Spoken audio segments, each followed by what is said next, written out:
let the colors rain. Turn the shit we do and our words into pure reality. Cause you and me are meant to be what they don't see. Never feeling wrong cause we don't belong. And getting high in love, we're invincible. Trust in me, we're invincible. Don't you see, we're invincible.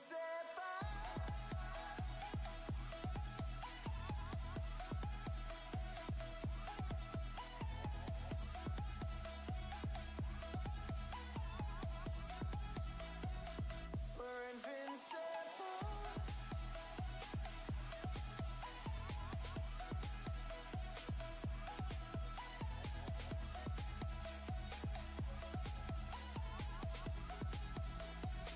We're invincible.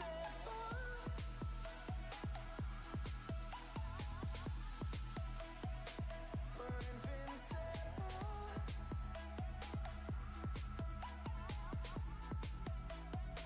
We're invincible.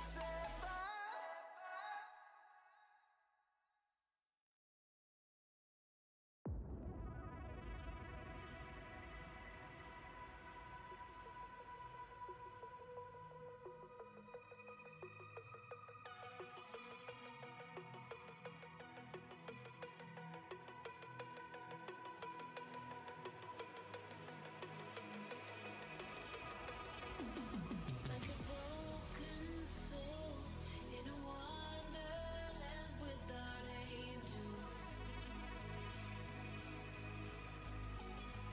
That is how I feel when the mirror shows me a stranger. Yeah. And I know they're just fragments of a world where your absence all I get to see. Take me back to the planet where you and I are still meant to be. 'Cause I'm in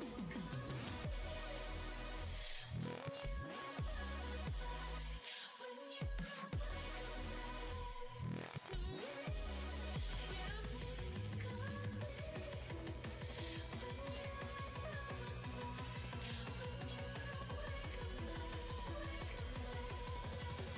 Yeah,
How's it going, guys?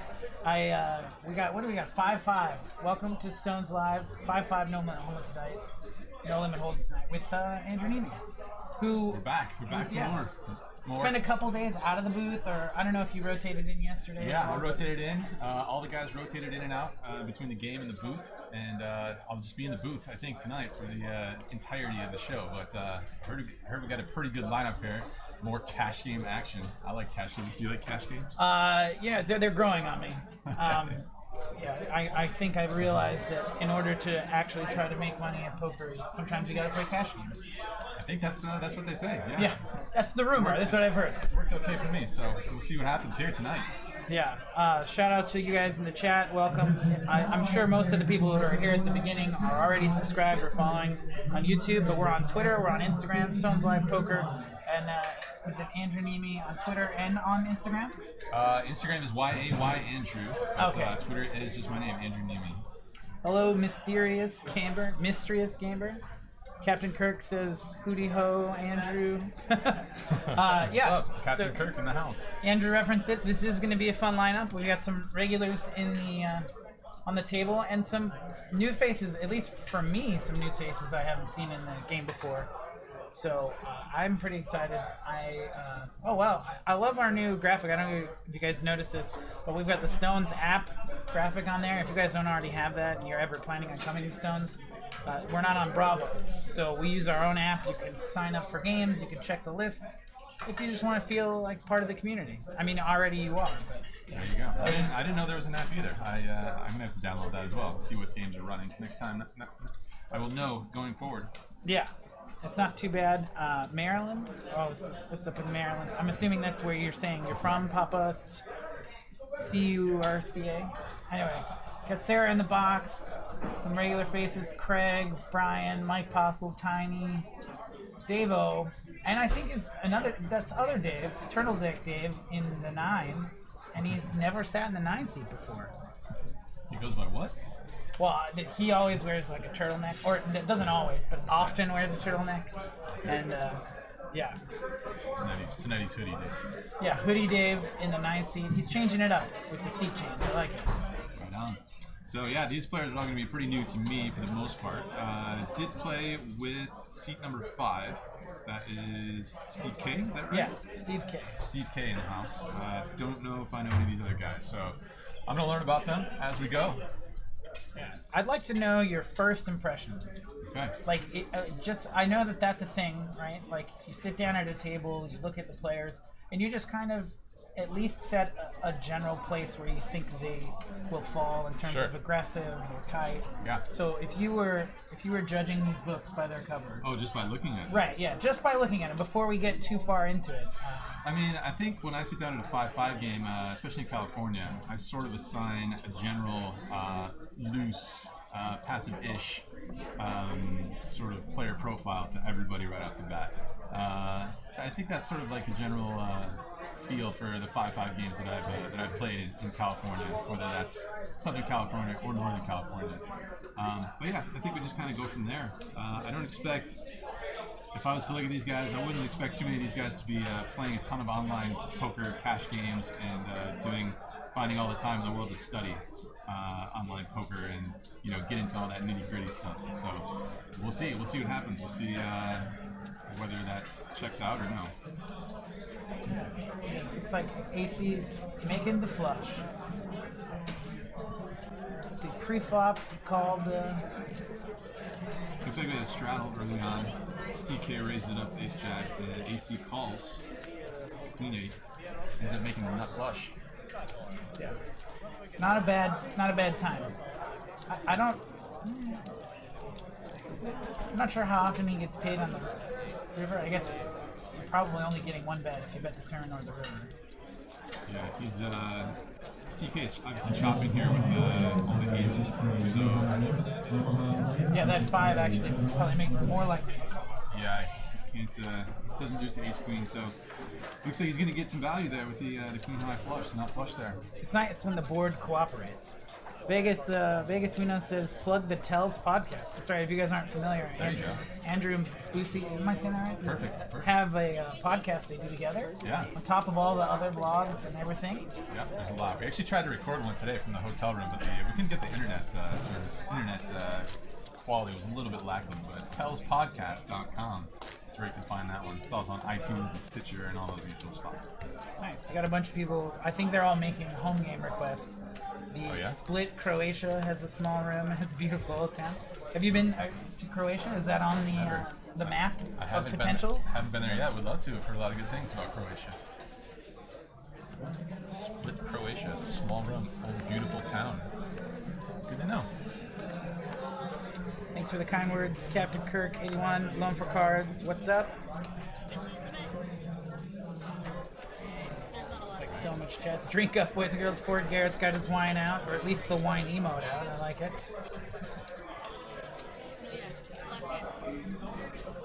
I like this spot. 10-9 suited. A lot of people limp in this spot. Or not a lot, but sometimes people will limp with these suited connectors. Yep. I prefer raising with them if you're going to play the hand. Indeed. Always prefer coming in for a raise. Not sure if that queen 3 is the straddle position or if that's after the straddle position when you limped in. Probably looks like a limp in, the +1 position with the queen 3 diamonds. Oh. Wow. 3-bet from the ace king to the hijack, running into pocket queens on the button.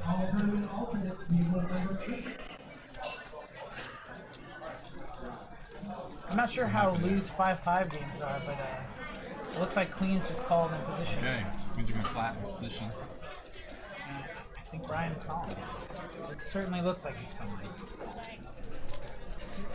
Yep, that's going to bring Brian in with the 10 high diamonds through the connector. Wow. Pretty safe board for those queens. Yeah, especially with a couple spades. Like if stuff gets really hairy, maybe you have a little bit more equity holding the queen of spades here. I don't think it's needed any action from Brian.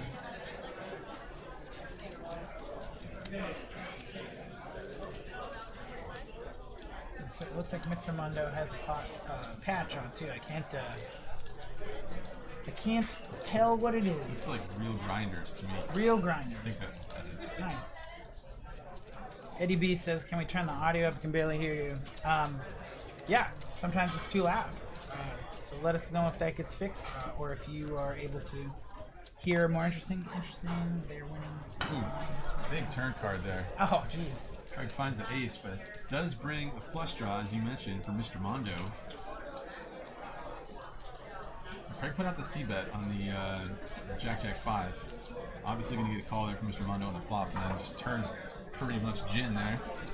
Is there a price Craig could make this that Mundo doesn't continue on? You can almost assign a lot of aces to Craig's 3-betting range. Yeah, he's not But going you to do have that spade there. He's not going to be able to beat too much there on the turn. Like you said, most of his range is completed there.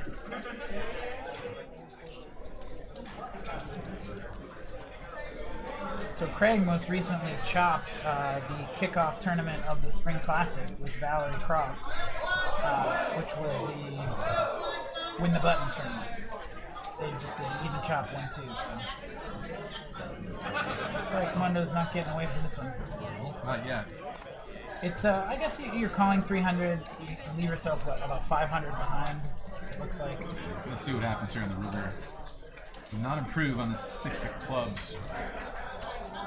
Snap check. I don't know. Craig checks it. He's not exactly sure where he's at with the 3rd spade out there. Plus the 2 jacks on the flop. Expect to see this go check check.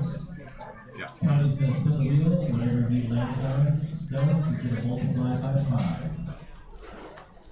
Reese Oss says, "Turn up the commentators' volume, please." Yeah. All right, we need more volume in this booth. I'll just start. Hello, Cody Moose. What's up? Local Terry. Yeah, the stream was still on. Actually, you're pretty passive. Kind of disappointed with showing its aggression. Where's Andrew's IPA? Yeah, we can get an IPA in here. There's a lot of IPAs. Yeah. There's so many IPAs that have been Did you drank try so far. the tropical one? The tropical one was pretty good. Jamin ordered it, and I tried his, and pretty good. We got a request for Poker Mama. Yeah. 94 Montana wants to know the word Poker Mama. It's a fan favorite. She, despite popular belief, her house is not right outside the booth, so. She doesn't live here, Yeah, so? she doesn't. Hey, there she is. She's in the chat. Is she? On the YouTube chat, guys. If you want to say what's up to Poker Mama, obviously Casey's been crushing it. Casey in the house. Sort of. In the virtual house. Right. Exactly. In the cloud. We're all in the cloud together. Kind of. So it looks like these guys are straddling every hand so far that we've seen. So 5-5-10 so far.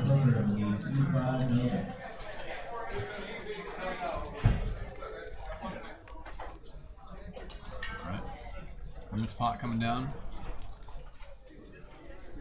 Dave C, the only one with anything. Jack Deuce. I don't know the story behind it, but my friends always called that hand the Mike Killer, and I think it was a home game The thing. Mike Killer? Yeah. I imagine a guy named Mike lost a lot of money to somebody playing Jack Deuce. My friends have a different name for the Jack Deuce. What's that? That's the Johnson. The Johnson. Johnson. What's the story behind that? Because the 10 deuce is the Brunson. Ah, So that's Jack Johnson. Deuce is the Got Johnson. it. Okay, fair enough. I like it. Shout out to my buddy James and Brad. There you go. Jack Deuce the Johnson. Adam Ortega says he binged on Johnny Vibe's YouTube videos before this. Yeah, Good man. choice. Good choice. I don't blame you. All kinds of good stuff on YouTube. If you guys aren't familiar, Andrew and a lot of the guys playing yesterday all are very popular YouTube vloggers, putting out some good poker content, some good like travel content. I watched it. Yeah. Saw a couple of them. I mean, I think Adam probably wants to learn how to flop quads and get 3 streets. Oh, right. That's probably why That he was would be watching all a those videos. super important trait to have. Flopping quads and getting max value. Johnny Vibes steamrolling the game last night, winning all the money. Mama says she'll be in the actual house later. Awesome. Cool. Nice. Yeah, one of the fun things about your vlog is I grew up in Las Vegas, but then you did one with the Wheel of Misfortune, and I'm Yep. like, I had never seen that in my Yeah. entire life and didn't even know it existed. Yeah. Bamfoo just used his Twitch Prime sub. That's cool. I'm not sure if you get anything super special for that, but thank you. That's awesome. A couple playable hands here. Looks like a limp in from a few of these hands. Would always prefer to come in for a race rather than the open limping, especially with the hand is playable as Queen Jack of Diamonds. Yeah, that happens a lot, and then you get in trouble, and you're just like, you end up. What happens if this gets like 3-bet or whatever? I don't know. Yeah, I mean, I can understand that wanting to keep the effective stack size as deep as possible, but I think Queen Jack is still playable to a 3-bet. But of course, it just depends on the sizing and the stack sizes, how much money there is to pay behind. What happens though too, I guess, is you limp and you call most raises, Yeah. and then you're kind of keeping it cheap, I guess, as opposed to if you raise and then get 3-bet. You are, but if anyone's paying attention, then they're going to know that you don't really have that strong of a hand. Whereas if you're coming for that raise, you're not splitting your range up. Everything is sort of disguised when you come in for the raise. Yeah, I think you're doing yourself a favor by raising for sure. Especially if you win a hand with a hand like 6-7, and they're like, "Oh, you raised that? Like you're 3-bet me with that?" Yeah. Then people just think you're nuts, and Yeah, exactly. that's always going to play to your advantage, as long as you're not actually nuts. Sometimes being nuts does work to your advantage. A couple pocket pairs in here that do not connect, and nobody really connects here so far. Flop checks through. AC's tired of it. AC's gonna try and see if he can take this one down. It's gonna work. Yeah, wow. Not the best board for the pocket 10, so might have been able to call one, but he's that multi-way. It's 4 ways and the 2 overcards. Just doesn't feel that great. Can't really blame him for folding the 10s there. Can't Yeah, fold- plus it's like, well, he's on the button, so what are you going to do if he bets again on the river?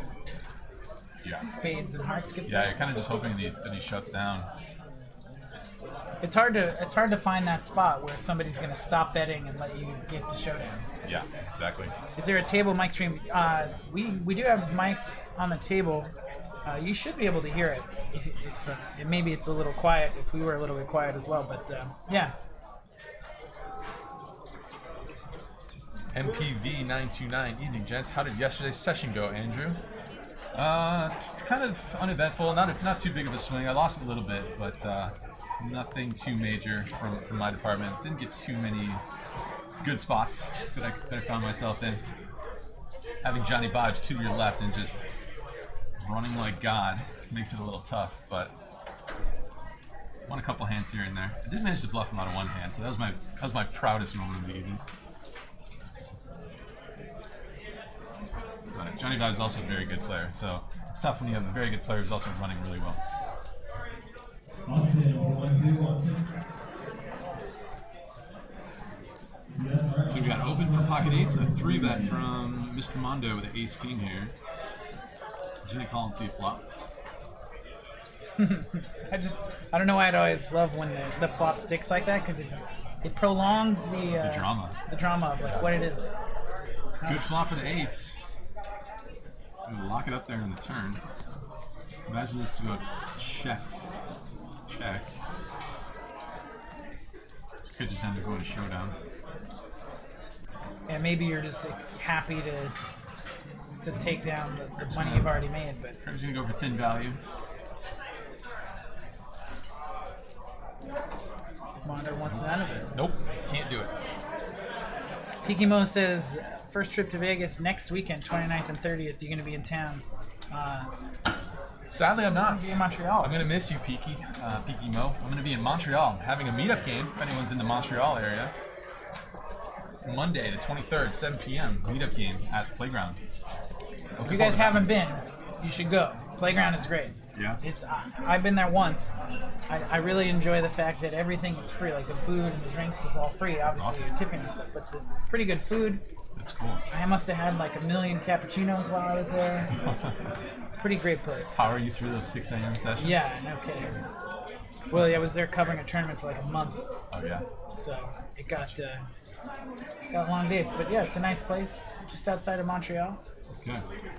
Another spot where we're seeing open limp, the Queen Jack. We talked a little bit about this, I think 2 nights ago on the stream. Probably lean towards just letting that Queen Jack offsuit, those weak Broadway holdings offsuit, let those go from an early position. But wants to try and sneak in there, try and see a cheap flop and try and connect. Does Steve K. Sometimes I think people can get lulled in, like if the table lets a lot of people limp and lets a lot of limps get through, then that's just a habit that everybody keeps doing. I've seen that a lot when we have PLO games. Yeah. There's a lot of like open limping. Yeah. Looks like Mr. Mondo tried to isolate there with the Jack 10. Flops open ender. So C-bet, pretty good flop to the Jack 10. And it's really a hard flop for anybody else to continue with too. So Queen Jack is the 2 overs plus gutter. Steve K is going to speculate here, see if he can improve. Interesting turn card. Finds the nut straight. Top pair for Mr. Mondo now. there may not be like a feeling like that when you peel one and just nail it on the turn. Sure. Mr. Mondo thinks it's usually the better card for him than anybody, but I'm going to get some interesting news here in a second. It is a paired board, but they're not super deep, so shouldn't be too worried about it.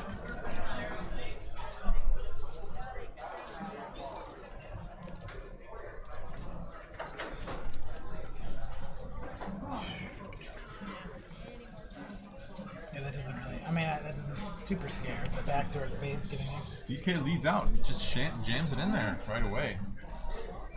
Could be a tough spot for Mr. Mondo here to find a call, but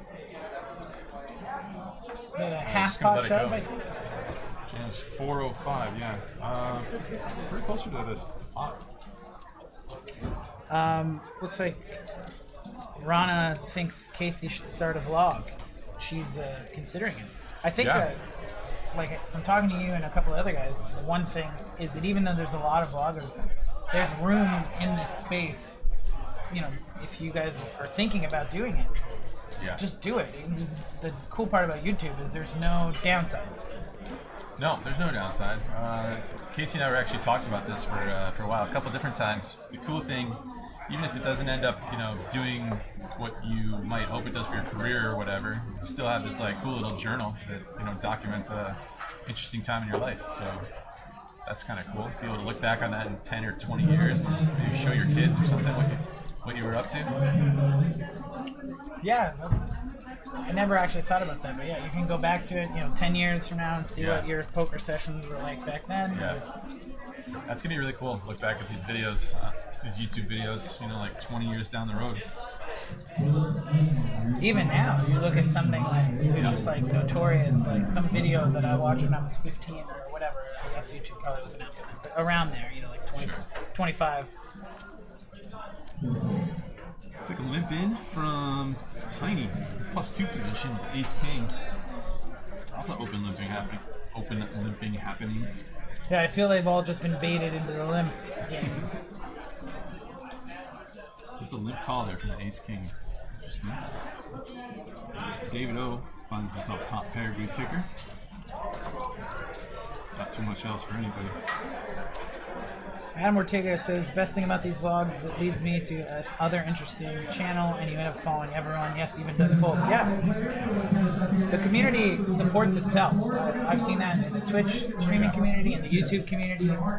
It's not, it's not like a typical thing. There's no competition. It's if we succeed as like a community, it's always best for everybody involved. So. They say a rising tide lifts all boats. Yeah, there you go.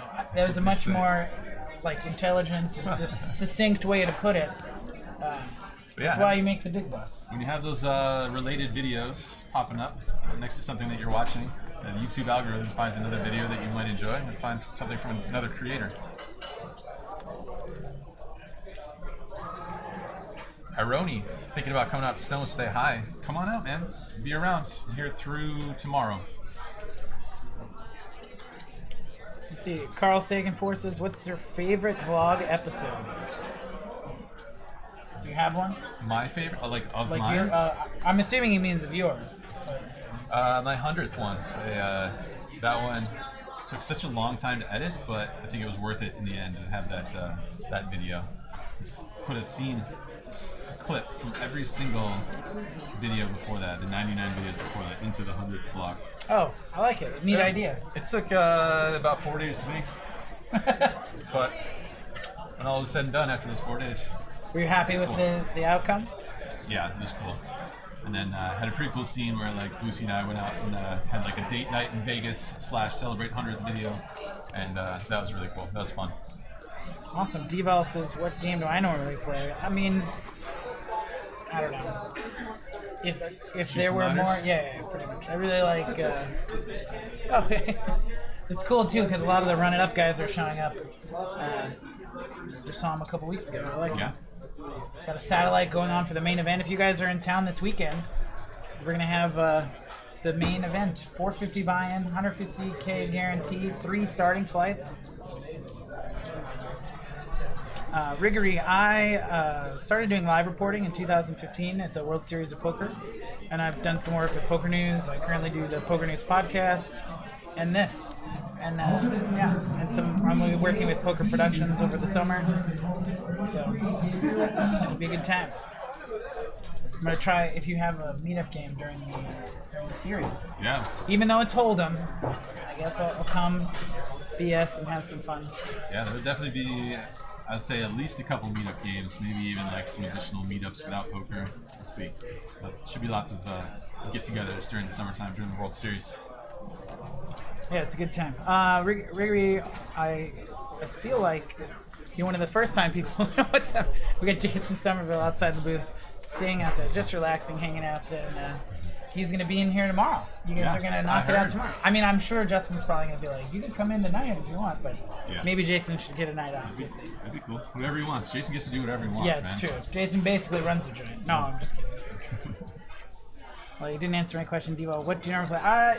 Okay, so if I had a choice, I would probably play Omaha more often. I've been playing a little bit more cash lately. No limit cash. But I look for mixed game tournaments. Non-Holdem tournaments is really what I kind of target. Greg thinking about it here with King High flush draw. It's a good flop for the pocket nines. Jack of diamonds gets a little hairy. 9-10 gets there, flush draw gets there. It does double block the 9-10, so looks like Craig's gonna peel here to find a diamond or an overcard, but no love on the 4 clubs. Pretty big brick there on the river. Does Mondo have it in him? You just check. Yeah. I mean, not that he's gonna get value there, but is that a board you want to bet again with the nines, or you're just happy to? It's interesting though. I think was that Craig with the king queen? Peeled the flop. I think there was a flop bet since the nines was an overpair. So I don't know. I think having that king high, it's just about as bad of a hand you can have. You have no showdown value, so I'd be tempted to put out a bet there on the river after you brick out. You do have the king of diamonds, so maybe you block some flushes. Just decides to take the low variance route. check it back. Yeah, if you guys are new to the channel, I know we got a few new faces in here. Follow, subscribe, follow on Twitch, subscribe on YouTube. We're here Monday, Wednesdays, Fridays. Whenever you run out of vlogs or anything else to watch, we'll be here Monday, Wednesday, Friday. We're here all weekend with our main event tomorrow night. Andrew and Jason Somerville will be in the booth doing a 10-25 cash game, and then Saturday I think it's Lex and Jason. Awesome. If I'm right, or is it you and Lex? I'm not sure. I'm out of here on Saturday, so it could be Lex and Jason. That sounds pretty cool. 2 Twitch powerhouses right there. Yeah, pretty exciting stuff. That's and like I said, if you guys are able to make it to Stones this weekend, got a nice little main event, 450 buy-in, perfectly reasonable main event buy-in. Yeah, for sure. And your final table is going to be streamed right here on Stones Live with Jason Somerville and Lex Veldhouse doing the commentating. So if that's that seems like if there's a poker bucket list, somebody might have something like that on their poker bucket list. For sure. Good to see some decent action here. Some variety of hands being played. Makes for a fun poker game. Like P makes the call with the 10-6 spades. I'm kind of liking Mondo so far. And to be honest, I feel like if I'm looking at my initial, I might have underestimated his play. I like what I'm seeing so far. Yeah. Just, he's not scared. I don't really see him limping. I'm a fan of the not limping pre kind of thing. Indeed. How many in the bad flop for everybody. Mike P is going to take it down there with a flop stab at that 10-6 spades. Oh, this is the main. I didn't even realize it started today. First fight of 3. This is the main. Yeah, looks like we got 53 so far, and I'm pretty sure you can buy in till the start of day 2. But I'm going to double check that for you guys real quick. We should know these things. Yeah. We should know these things. I was talking about all the other tournaments more so. Actually, I don't think you can. Unlimited re-entries for the first 7 levels, so you cannot direct buy into day 2.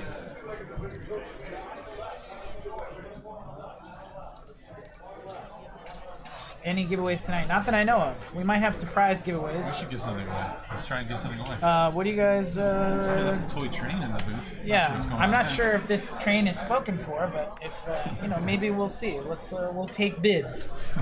Is the game capped? Our 5-5 games are not capped. I think it's a 1K cap at the start, and then it's table stakes from that point on. Yeah. Meaning you can buy in to the biggest stack on the table. Buy in for as much as the biggest stack on the table. A big poker dusting. I've seen some close to fighting type stuff at a table, but nothing specific that I remember. It's interesting. All these years of playing cash game live poker, I don't think I've ever seen a fist fight break out in the casino. I think close, but I've never seen. Yeah, you see bickering and arguing, sure, but it just never comes to that. I think people are smart enough to realize that they're on camera and being recorded all the time, and their information is readily available, and they don't want to go to jail over some silly poker fight. Yeah, that's what I always thought was funny. I was in the Navy, and in boot camp, these guys are fighting or arguing, and it's you can't fight. And you get kicked out. This is the stupidest thing I've ever seen. Just everyone knows you can't fight. Saw a fist fight at a poker room in Greektown in Detroit. I mean, they happen for sure. Yeah, I'm sure it's available on Google machine. Find something like that, but so many hours I've spent in poker rooms, never actually seen it come to blows.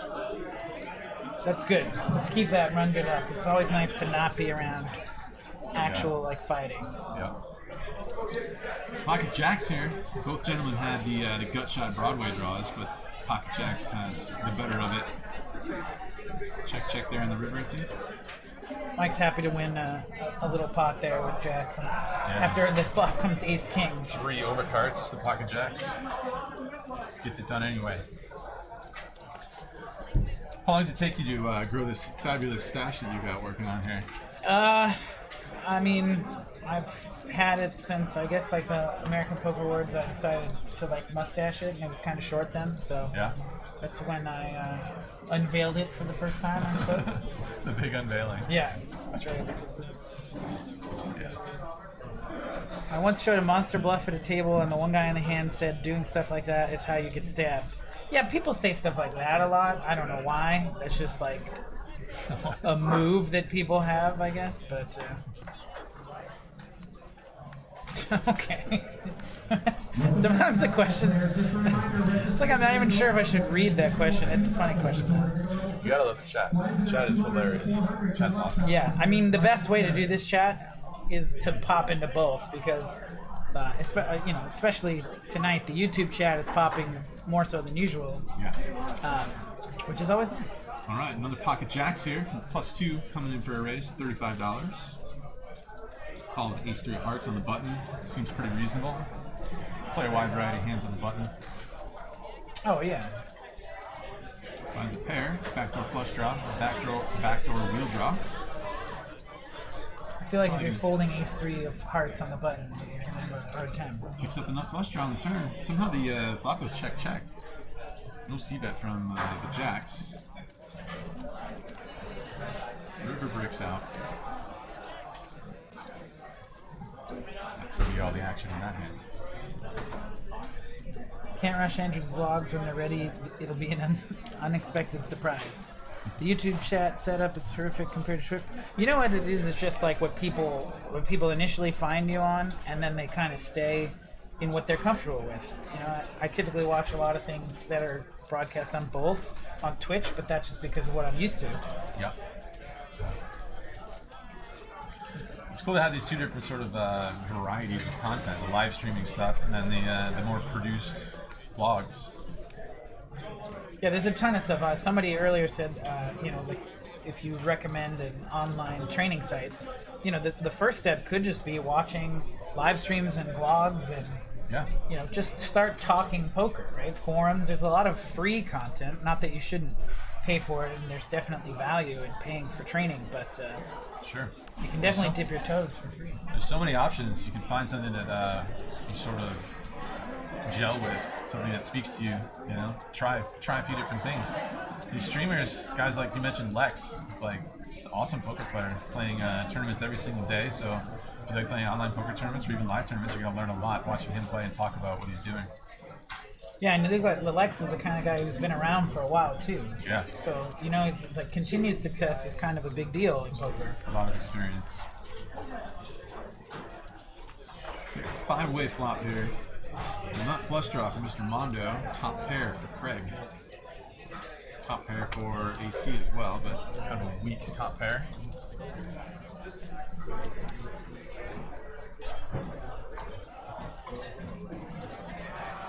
Mattisau in seat 6. It is not Mike Mattisau. Nope, not tonight. That'd be fun. We'd probably have the table audio turned up a little bit more. Yeah. Or turned down, We depending wouldn't on have too much work to do. Yeah. Just gonna sit back and let Mike carry the day. That's pretty funny. Looks like a bet from the nut flush draw from Mr. Mondo. David O decides to peel with his gutter ball in a 2 flush paired board. Gotta believe in magic. Speaking of, It's the second time that's happened. This is in a much more like precarious spot than the last time. This is 4-way action, but on the button. excellent magic trick there. How disguised could you could just shove here. I mean, I don't know what you're gonna get paid from. Pot But size bet. maybe because what amount are you gonna bet and fold? I guess 150. You're probably not gonna fold. It's gonna be tough. It would be a pretty tough fold with that amount of money behind. Will Mr. Mondo peel another card here? We're gonna see another call from AC with his top pair. I mean, so his call, Craig is. Yeah. I guess there's no real way you're expecting Queen Jack here. Like, at least not in your initial thought process. So you're king on that board, especially since a Jack now gives him a straight. Well, yeah, Jack would give him a straight too.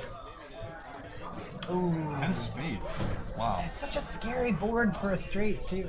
But Mr. Mondo let that ace high flush draw go on the turn. Would have got there in the river, but the Queen Jack's still the best hand here. definitely David not. check. It looks like David just snap checks too. Doesn't find 110, but finds 2 10s on that flop call. Let's see, a big fan, Andrew, Michigan native. How about a meetup game in San Diego or LA? Doesn't sound Meetup game? too shabby. Yeah, I think we're going to aim for the Los Angeles meetup game. Not exactly sure when just yet, but hopefully sometime after the series. Probably a lot of these things on hold. Maybe we'll have another game in Vegas during May, but do a little preparation for the World Series kicks off and all the summertime tournaments. You gotta believe. I like it. Yeah, I think it's funny that I noticed that like the number one, or not number, like it seems to be often suggested that you host a meetup game in random city, and this is your life from now on. It could be. Yeah, which I mean, could be great. Traveling all over the world, It could be, yeah. playing some meetup games, meeting the people. What I think is neat about the meetup games you guys host is that it does like. It's one thing to interact with people online and give them the blogs and have fans, but it's also another thing to just sit down and play poker, Yep. have a few beers, and just BS. Yeah, it's always cool to get together face to face, get beyond the computer screen and keyboard. It's like we got a bomb pot. Bomb pop time, nice. See Neeme and Brent in the chat. What's up, buddy? Oh, what's up, He Jamin? says he's coming back. All He's right. coming back. He's turning around.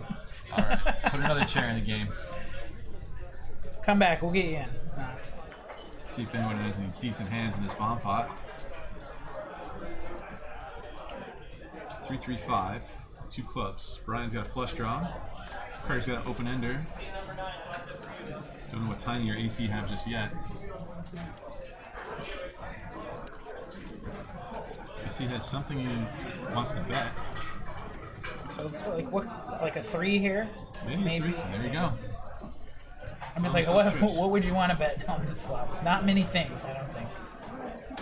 It's action from Brian's Yeah. flush draw. Bomb pots are so interesting because there's so many. Obviously, there's so many people in the pot. It's tough to know whether you should be, playing tighter, playing snug. Is it easier to put in a bluff because people are going to be more believing? I've definitely seen people hammer top pair, even with a bad kicker in some of these spots. On this kind of board, I don't think it's going to happen. But So pretty interesting turn card. Both the straight draw and the flush draw get there on the turn. AC is going to keep betting. Not going to be too afraid. he's unafraid also because he has a 10 of clubs, so he may think he holds the best club. What do you do here if you're Brian? Are you just flatting behind, or are you going to raise? If I'm Brian, I'm just going to flat here.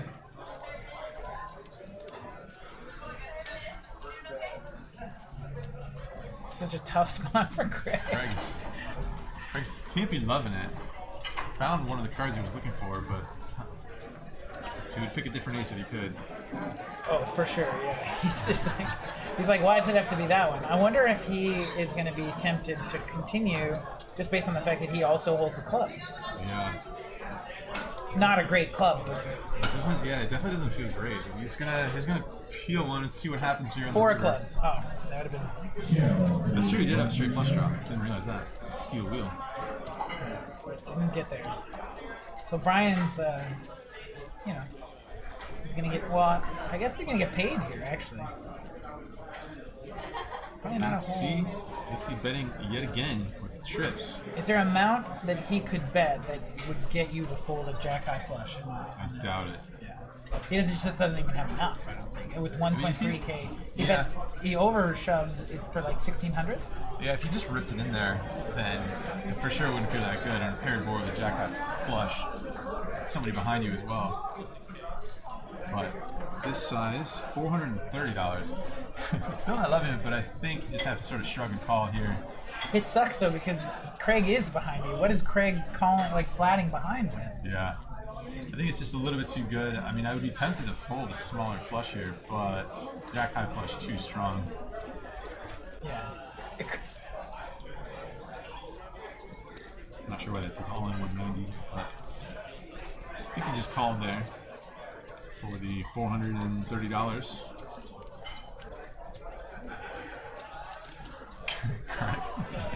At this point, I think Craig. Yeah, I mean they're kind of go. saying it's super hard. If Craig had been in Brian's spot, maybe he calls. Yeah. Well, it certainly calls a lot easier, but with a bet and two calls or a call in front of you, same kind of thing. Paired board. There's a flush out there, so you're even in a worse spot. It's like, what are the odds that these guys both have threes and they're just betting and calling the whole way down with a three? It's pretty much the only thing you can beat here. Yeah, and they both beat AC, so that's what makes it kind of interesting and a little bit unfortunate. This deck is more than 190. Yeah, Brian has like 900 right there. Still behind after he calls the 400. Let's see. Yeah, if you guys are tuning in for the first time and you're enjoying the content, feel free to follow on Twitch and YouTube. Or whichever one you prefer. We're also on Twitter, Stones Live Poker, and the same name on Instagram, Stones Live Poker.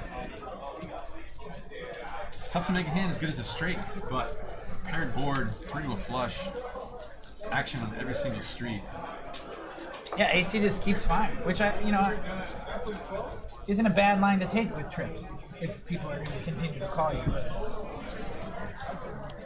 doesn't look like he wants to fold it. I don't think he's gonna fold.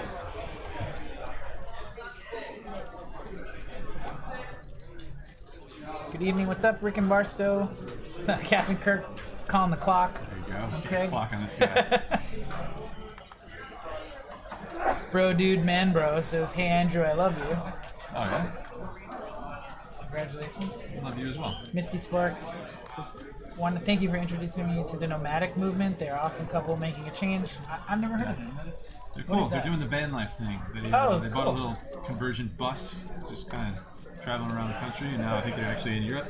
He is going to make the call. Craig's going to call it down there with a straight and get some bad news. Brian's gonna be Beat like that hand, the but most not- unhappy person to win a hand with a jack high flush because he's like, once Craig calls, do you think you can't know you're good? I mean, if he's thinking about it for that long, Oh, that's true. yeah. But you're still not sure what the initial better has. So get some good news there. Makes a pretty good chunk of change there off of that bomb pot. Value on all three streets from two players. Yeah, and he didn't have to do any of the work, just sit behind and call. Just click call. I've called the clock on myself before. I've seen that a lot, Captain Kirk. Some people do that. Tonka, if you guys are familiar with him, Yeah. I've seen him do that a bunch. Like 3 or 4 times in a single level. He was having a lot of really tough decisions, but Funny guy Tonka. Yeah. Another great poker player who you can just watch for free, watch him do his thing as he plays medium and in some high stakes tournaments. Talks about why he makes all his decisions as he's doing them, as he's making them. And a funny guy. Tom says hard to fold closing action on the river, getting 5 to 1. Getting 5 to 1. Or I'd say 1 to 5, I guess. I'm assuming that translates to 5 to 1. Yeah, I mean, there's a lot of money in there to be won. Just I think those kind of decisions can maybe get you in trouble, though. Like thinking about how much, like based on the action, how often are you winning? Are you winning 1 out of 5 times? I don't know. I don't know. Maybe he knows these guys a little bit better than we do. You know, he did see the 3 bet all 3 streets there, but having another player in there makes it a little sketchy. Looks like nothing for anybody here on this flop. So yeah, the nomadic movement, pretty cool. They go around, they do some work here and there. They have a YouTube channel as well. Sometimes they put in some work like delivering food, like for Postmates and stuff like that. Wow. Another way to make money. Or while just traveling around in the van, huh? Yeah, but they also raise money and give a lot of meals away to the homeless people wherever they go. So it's a pretty cool channel. The quality of their videos are really good too. I'm gonna check it out. Let's see, 5 to 1 is 1 out of 6 times. Okay, yeah, fair enough. I mean, I think there's a chance you could be losing all 6 times with a straight there. I don't know. I don't know how this math thing works. Yeah. I mean, I'm a live player. I don't know. Yeah. Oh, I know. I just get paid to sit in the booth and talk about it, right? Like, oh, they have actual cards? Let's see. But yeah, you make a good point. I mean, there's a lot of money in there. Yep. to be correct, 16.6% of the time to break even, and just compare hand ranges approximately. And it's hard to range hands if you're talking about a bomb pot where everyone's already in. So that's where you just think, like, what kind of ranges are they betting, or like what hands are they betting on those boards? Yeah. I mean, it's always easier when we can see all the cards, but I don't know. Yeah. Folding. Who likes folding? Who wants to fold? Nobody. The least fun part of poker. Cosmo Kramer wants to know if you're playing WSOP events. Somebody asked that earlier in the chat. Sorry I didn't get to it, but yeah, I'll be in there. I don't have a set schedule just yet. Another thing I'll do in May is maybe take a look at the schedule, see what I want to play. But yeah, I'm planning on firing at some tournaments until I get sick of tournaments, and then back to cash games. So we'll have to see how we do. It's pretty easy to get sick of tournaments. Just saying. Well, at least Holdem tournaments for me. Alright, Pocket Jacks again here with the button. Pocket Jacks on the button. It's a good spot. It's pretty fun. See, I like what Mondo did here. Raising. He's playing 7-6. You know, maybe it's not the greatest hand, but he's raising. He's trying to get in there. Yeah. You also limit your opponents in some cases. No one's going to put him on that week of holding probably when he comes in for a raise. 3-bet from the button with Pocket Jacks from AC. I like it. You got that many people in front of you. It's in the field. It rates to be the best hand pretty frequently. MNix5, thanks. I enjoy doing the podcast. I like that people are around. Bro, dude, man, bro wants me to buy Andrew a beer. All right, fine. Do you want a beer?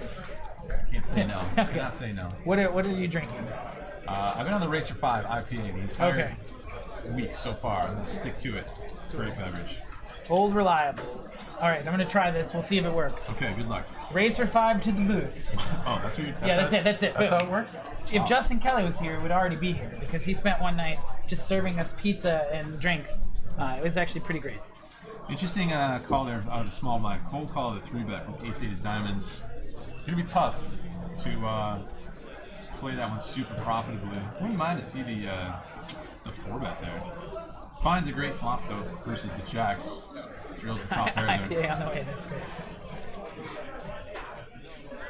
Yeah, so is ace-8 is that like a squeezable spot? Do you squeeze a lot in cash games? Yeah, sure. I mean, that's sort of the hand you want to do it with. That ace-8 diamonds has some playability if you happen to get called in a 4-bet squeeze situation. I mean, I'd probably let it go, and I kind of like 3-betting more than 4-betting just because stacks end up getting so shallow there. There's not a lot of room to maneuver afterwards, but it's a little bit tough to like just play this one post flop. So when you flat call, you're taking it post flop, especially out of position. AC doesn't like slowing down. He just he sees those 3-0 cards, bets the flop anyway. Oh, there he goes. Checks behind. All right. Brian might be able to get some value here, although I don't know that AC will call a bet. So then you just have to debate whether AC's aggression is going to have him fire there. I think. I think the jacks would probably get away here. Cold call at 3-bet from the small blinds. He's got 3 overcards through the jacks. All in to call. Oh, he's only got... No, that's not right. Looks like he's got 6, 800, 900. There's not too much drawing to be done on the ace, king, queen. He wants to see it. Calls it, yeah. He wants to see it. Weak ace. He's gonna see the 8 first and think it was. Yeah, what is it? An ace. And that's semi-solo. Let's see. Good evening, guys. Andrew, last night's game looked like lots of fun. Any surprises for you at the table? Most of these guys you have only seen play in their vlogs. I played with Brad a bunch before, so kind of know what to expect from him.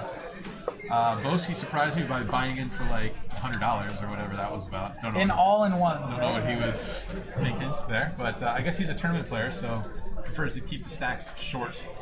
More of his specialty, shorter stack play. I don't know if anything really surprised me too much. I mean, I've been familiar with Johnny Vibes for a long time. I've known him for many years, actually. I've played with his younger brother Andrew more than him, but they both play pretty aggressively, especially Andrew does. So kind of expected him to be putting in a decent number of 3 bets and 4 bets here and there. It surprised me when he flopped quad aces because you never expect that. And he got a lot of money out of that hand, so that was pretty surprising, pretty cool. Jamin likes to mix it up too. He had a pretty funny line that he's got a 401k, so he doesn't really care too much about the poker swings. So yeah, he's not there to knit it up either. So it was a really fun game. Yeah, it looked like a lot of fun. Let's. This is not a bomb pot, to my knowledge. It's like a raise from the straddle position after several limps. Somebody asked, let me see if I can find it again, what stops are planned on your East Coast trip? I wouldn't say it's a planned trip just yet. So there's just so many places on the East Coast. You need to get that Neeme and Brent National Harbor Casino off my checklist. Some spots in Florida. Wouldn't mind going to Parks, Sugar House, Pennsylvania, casinos. That place in Rhode Island, I've heard, kind of small but good action out there. Twin Rivers, so many places. Not a very eventful Brian finds trips on the river with his 4-3 offsuit. Action games. People don't like folding. I don't blame them. There are 2 queens out there. You might get a little bit of value here Yeah. from a queen. I would expect Tiny to make a call here. Hey, Crystal, what's up? Oh, looks like Tiny actually bet and Brian calls here. So bad news from that river 4. I thought one of the queens might call. Mike Costa was in I there. think Tiny with the King Queen bet the river, and the trip 4s made the flat call. I think that's what happened. Pretty safe run out for that King Queen. Can't blame him for going for some value there. Crystal Love in the chat. Hey Andrew, hey Brent. You know Crystal Love, right? I do. I'm familiar with Crystal. Got to meet Crystal recently. Andrew, come to Philly and have a cheesesteak. Okay. Tempting. Yeah, that sounds like I could go for a cheesesteak right now. Now I'm just hungry.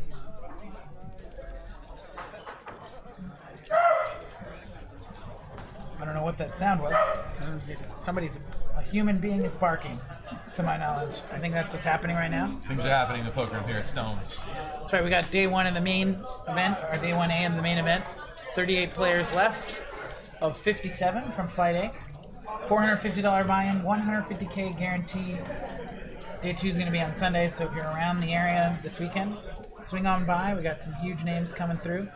Like, we started with Kevin Martin. We got Andrew Neeme. We got all the bloggers, Johnny Vibes, Jamin, Boski, Brad Owen. Yep. And now it's just going to continue to get even bigger with Lex and Jason coming this weekend. Quality content, some quality poker people here. Jason Somerville going to be in the booth tomorrow. That's exciting. Yeah, I'm stoked.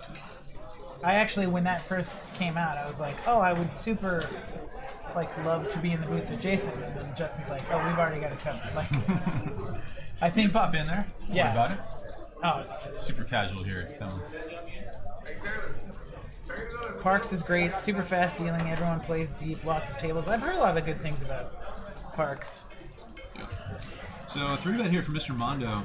There's a lot of very speculative hands that are being played pre-flop here. Maybe Mr. Mondo is aware that Ace Queen raises to be a premium hand worth a 3-bet. See a Queen 8 call offsuit and the 4-5. Pair of 4s takes the lead here. I think Adam Ortega might be in marketing. So he wants to know what are some of the favorite entrees. I have talked about how the food here at Stone's is pretty great. Yeah. I enjoy the salads. They have some really great salads. The pizzas are probably, as good as any restaurant pizza I think you're going to get. Interesting, Mr. Mondo puts out the C-bet, and Mike P makes the call with a pair of 5s. Or the pair of 4s, sorry. And again, trip 4s on the river. It would have been interesting to see Mr. Mono put another bet there on the turn, since it should be a pretty good card for him, being the 3-better, and it also gives him some equity with the gut shot, but he decides to check it, and the turn goes check, and as a result, Mike P is always going to win this hand. Let's see. Misty Spark says, can't get any bigger than the People's Choice, Andrew Neeme. There you go.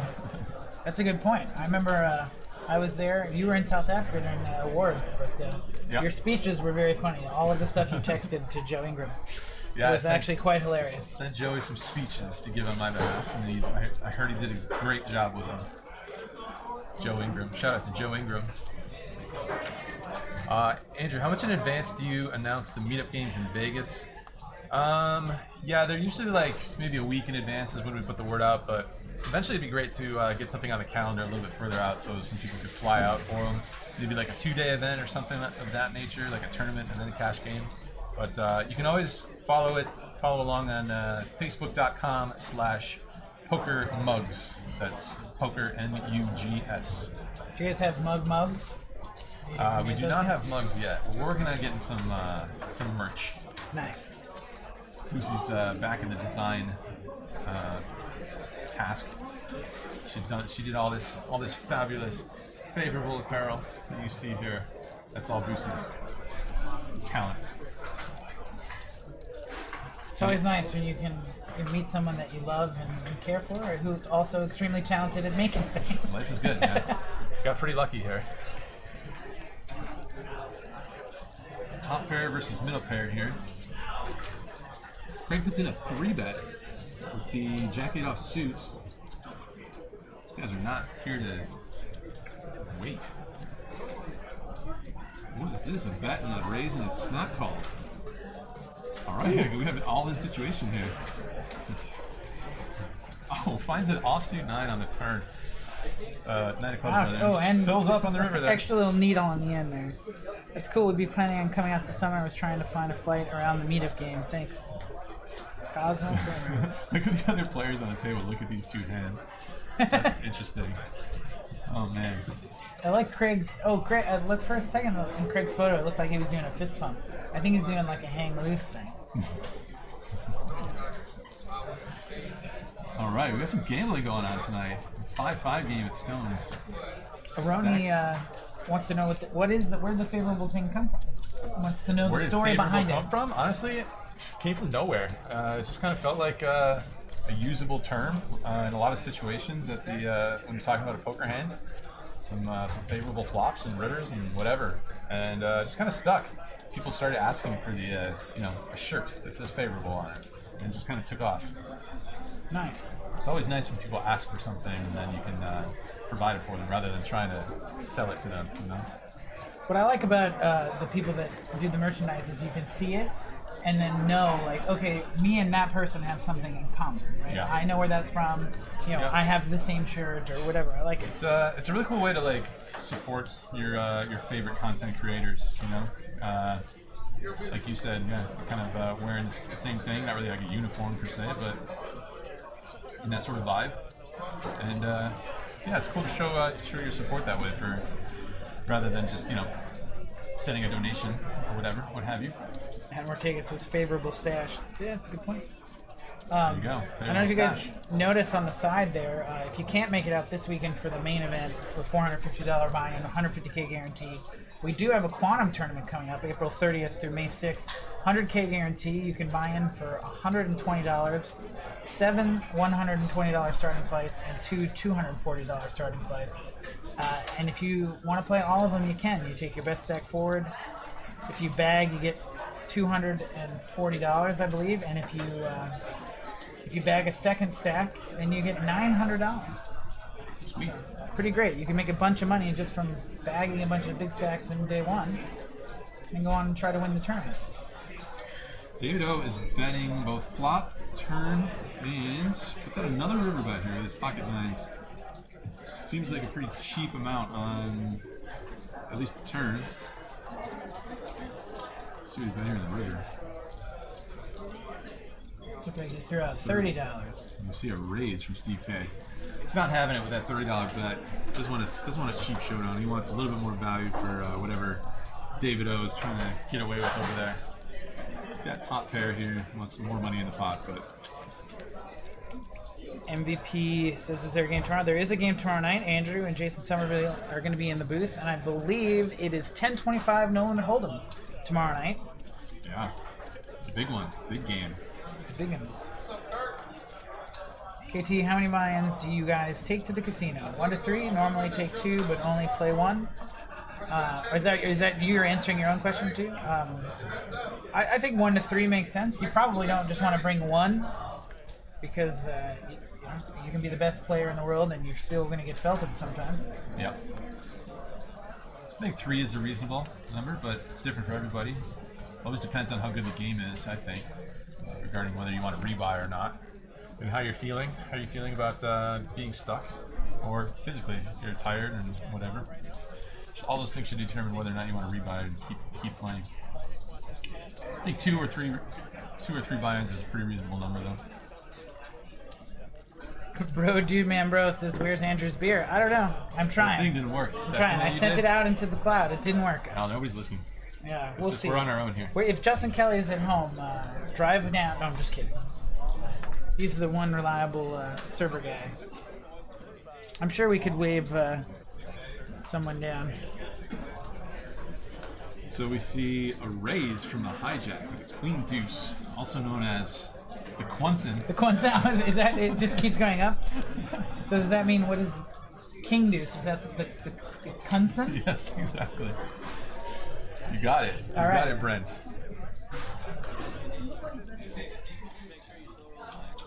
This looks like Steve K with the top pair, best kicker.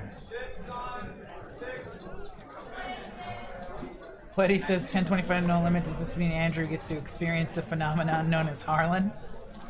I don't know the list for the game tomorrow, but it would not be surprised to see Harlan in the game. I feel like I've heard of him. I don't know if I've seen him. Yeah, for you guys who don't know, we have Harlan won a huge bomb pot. We have a YouTube clip of it. He actually has his own command in the chat. Oh, yeah? Too, yeah. Let me see if I get it to work. I think it's Harlan. There you go. Huge bomb pot. And that'll introduce you guys to Harlan. I'm not 100% sure he's in the game tomorrow, but like I said, I wouldn't be surprised. Shank Golfer says Bosky's at a 3-6 table with a pile of dollar chips. No comment. Yeah, I mean, it wouldn't be a huge surprise. No.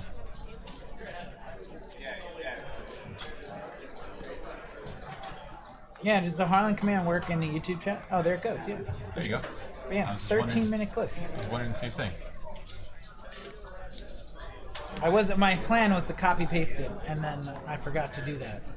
So in that last time we saw that open with the Queen Deuce of clubs, it's a little bit tough to make that work when you're getting called in so many spots, and then you just are kind of forced to give up post flop. If you can't put in a C bet when you miss with that Queen Deuce, it's gonna be tough to show profit. But maybe he's thinking, if I do happen to connect, I'm gonna get paid. It's definitely one of the downfalls of the Quonsen. Indeed, For sure. Indeed. Crystal Love sends $5, a Racer 5 for Andrew. Hey. Now we'll just see if we can Maybe I might have to go get it. connect that.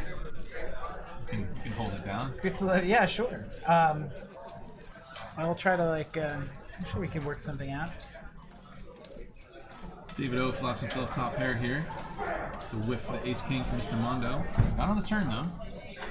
Turn's the best hand there. Nobody has a heart. Oh, we got We're in it. business, you guys. We're in business. I guess somebody just had to pay for it, and then we're set. So thanks, Crystal. Nice work, Crystal. Getting it done. So Ace King here on the 3 heart board. You might think I don't know. David David O now decides to bet once the turn card comes. Would like to see that bet on the flop instead. 0 overcards. Yeah, he's probably going to throw it a bit here, just in typical David O fashion. And Certainly not going to work. Mondo's just going to call it. I don't think he's going to get raised here. He made it 100. Yeah, interesting. He decided to wait until a couple of overcards came out before he started betting. Might have got the job done there on the flop, but I guess he was out of position, wanted to see what happens. Probably Yeah, better his to plan just- was to like check call, Yeah. probably. Probably better to just check again there once those overcards start coming out, especially if you don't have a heart in your hand. Ghost of M says confirmed Harlan.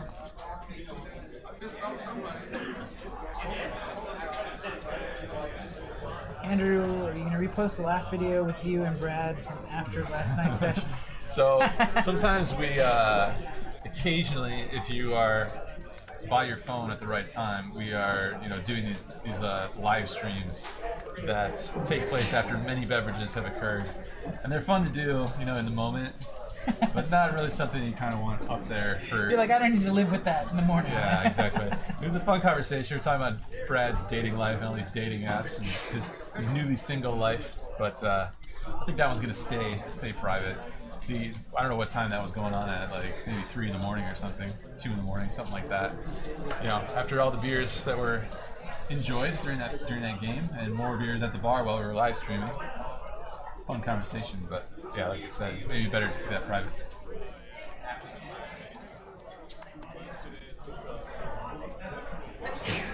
We should make names for all the hands. Can Ace 10 be a D? Like taste?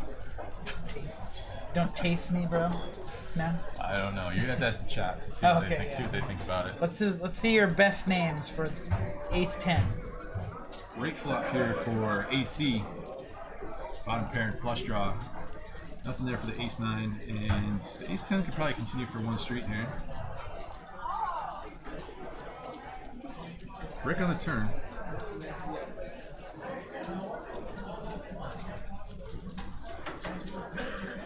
Craig thinks there's lots of draws available, and he is correct there that his second pair top kicker is worth a value bet. He does get called again here.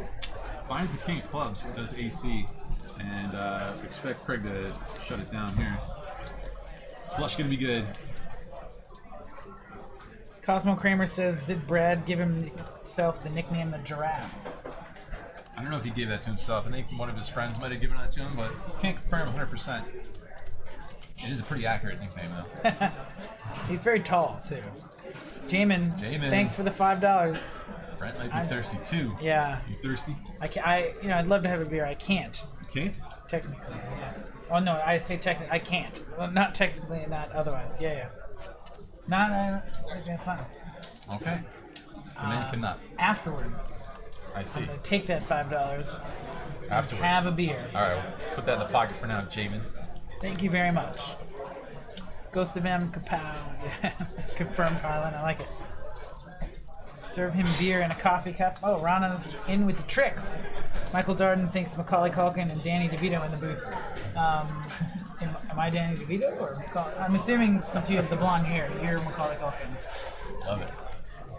We had one guy came in sometime and said, fat dork and washed up broad. Oh, yeah. All right. Thank you so much. Thank you very much. Cheers, There we guys. go, dude, man, bro, dude. All right. Bro, dude, man, bro. I feel a little guilty here. No, it's by all good. myself. Enjoy. This is a good advertisement for Stones. Got great beers. Always like rotating the taps. We got a few people. If you guys know Jake from who was in the booth last night, he's a sort of a beer connoisseur, and if the beers here can give him, excitement and he enjoys them, then I'm sure you guys can find something nice here. On top of that, the food's really great, and Stones is all in all just a really great place. If you're fortunate enough to ever get a chance to come by here, you should come say hi.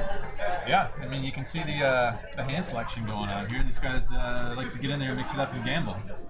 There you go. There's no shortage of action at Stones. Yep. And then you get all the little ancillary things like good food, nice environment, comfortable chairs. Great mustaches. Yeah.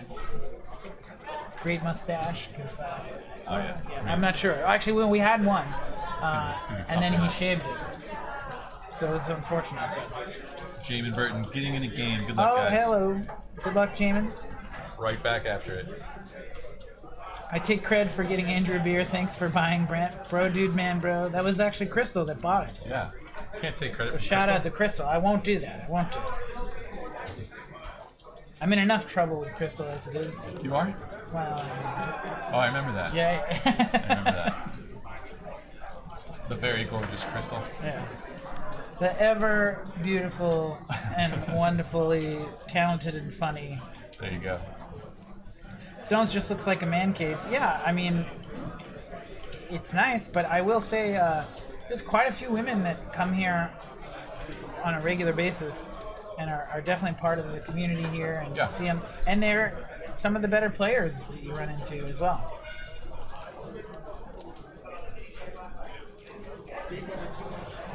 Shankover says, do you still try to record at the tables or work with casinos to let you? Sorry?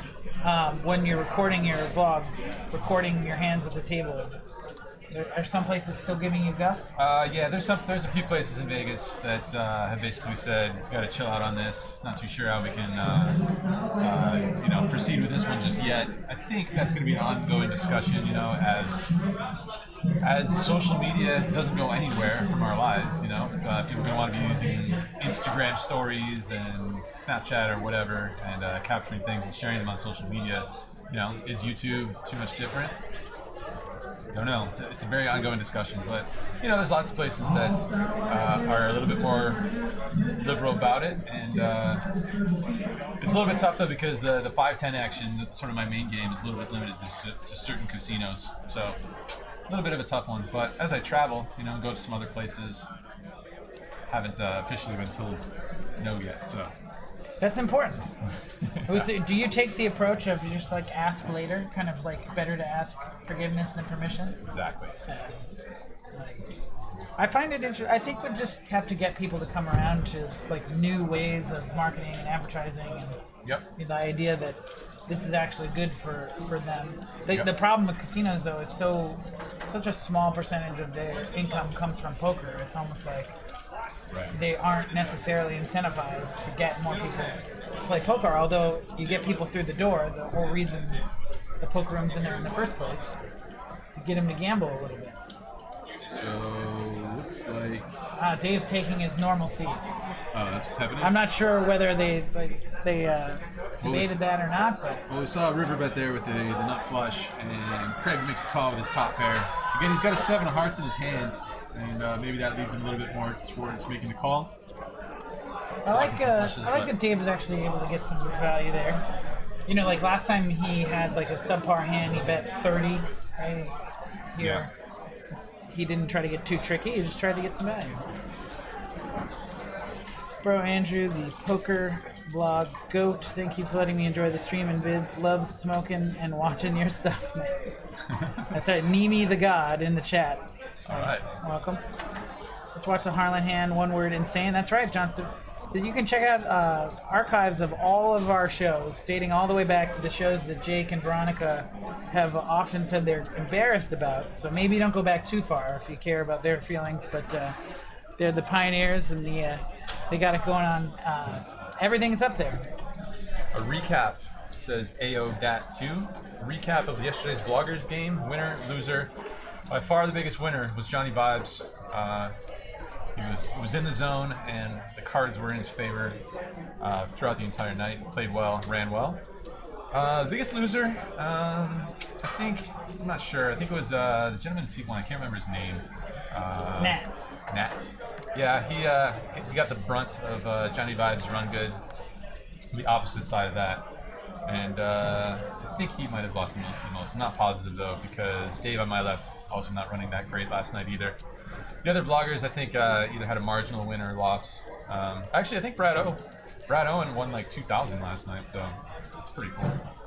Jamin did well, I think, as well. I lost a little bit, maybe a couple hundred or a few hundred or something like that.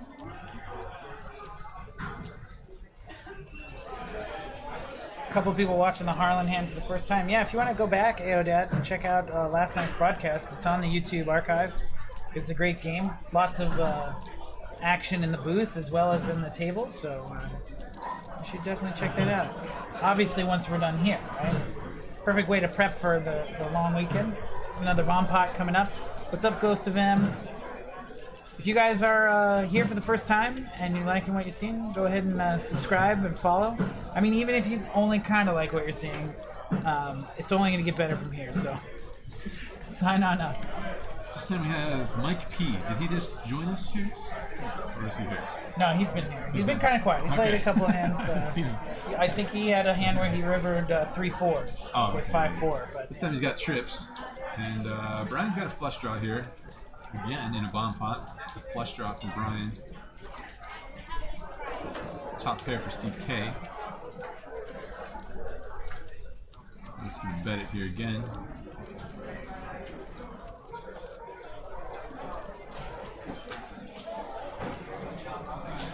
Down goes that pair of kings. Tough for pair of fours to do too much here. I think. No? Apparently not. not as tough as you may have assumed. Not convinced. Makes the call with 2 4s. Brian lets the flush draw go this time. Would have found it on the 9, but it would have been a very interesting card actually, because that would have made Mike P a full house while the diamond flush gets in there, but luckily gets away from it.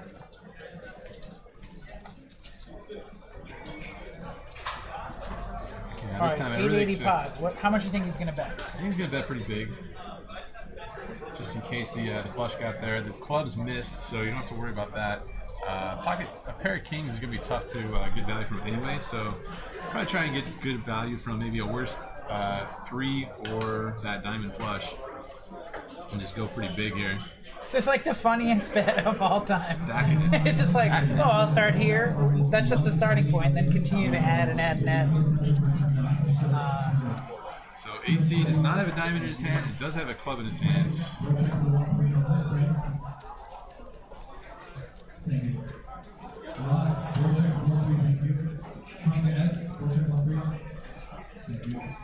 Hero calling, Brian's.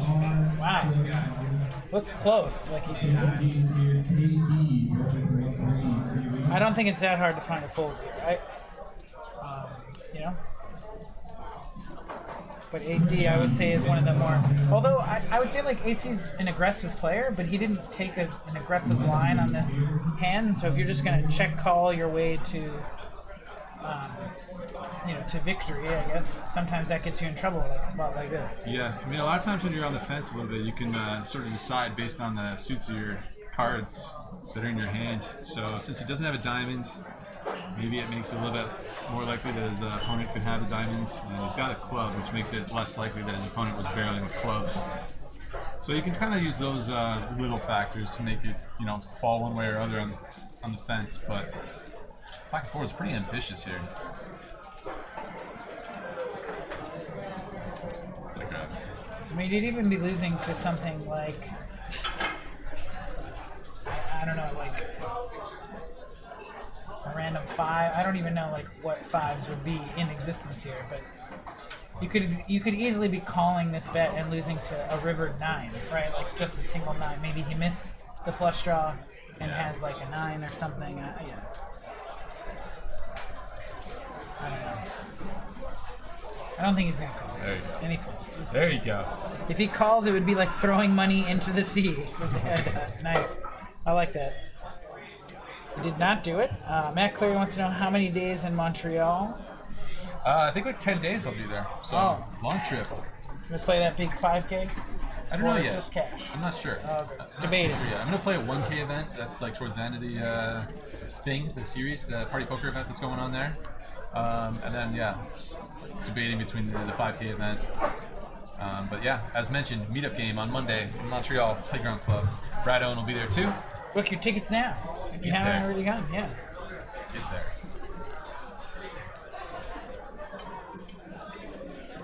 You ever get massages at the table, Brent? Yeah. You do? A couple. Yeah, the 2 girls that work at Stones are both excellent, really good, and it's only $1 a minute, right? Which is nice. a huge upgrade. I know Vegas sometimes $2 a minute, but yeah. Pretty much always, I think. Yeah, pretty much standard. So half the price normally, and they're both really good. And you can tell them exactly what you want. A lot of times they'll ask, so they'll pull it out of you. Sometimes you're just like, I don't know, just massage. We'll go from there. I mean, I've done pretty well at being a nit about getting the massages. I know a lot of poker players spend a lot of money on that. The massages at the table, and I think I've only gotten like 1 or 2 lifetime massages at the table. And how long? Like 30 minutes max? Oh, like 15. 15? 15 minutes. I don't know. Yeah, I managed to never get addicted to that one. I know a lot of poker players spend a lot of their hourly rate on massages. Yeah, it definitely cuts in. But, I mean, it's funny. It's like, has life been any better than just getting a massage and playing poker? No, not really. Or I mean, it does, but it doesn't, there's not a whole lot of upward mobility from that spot, I think. You're starting from a pretty great place. Interesting turn card here. Steve K turns a straight while Mike turns a set.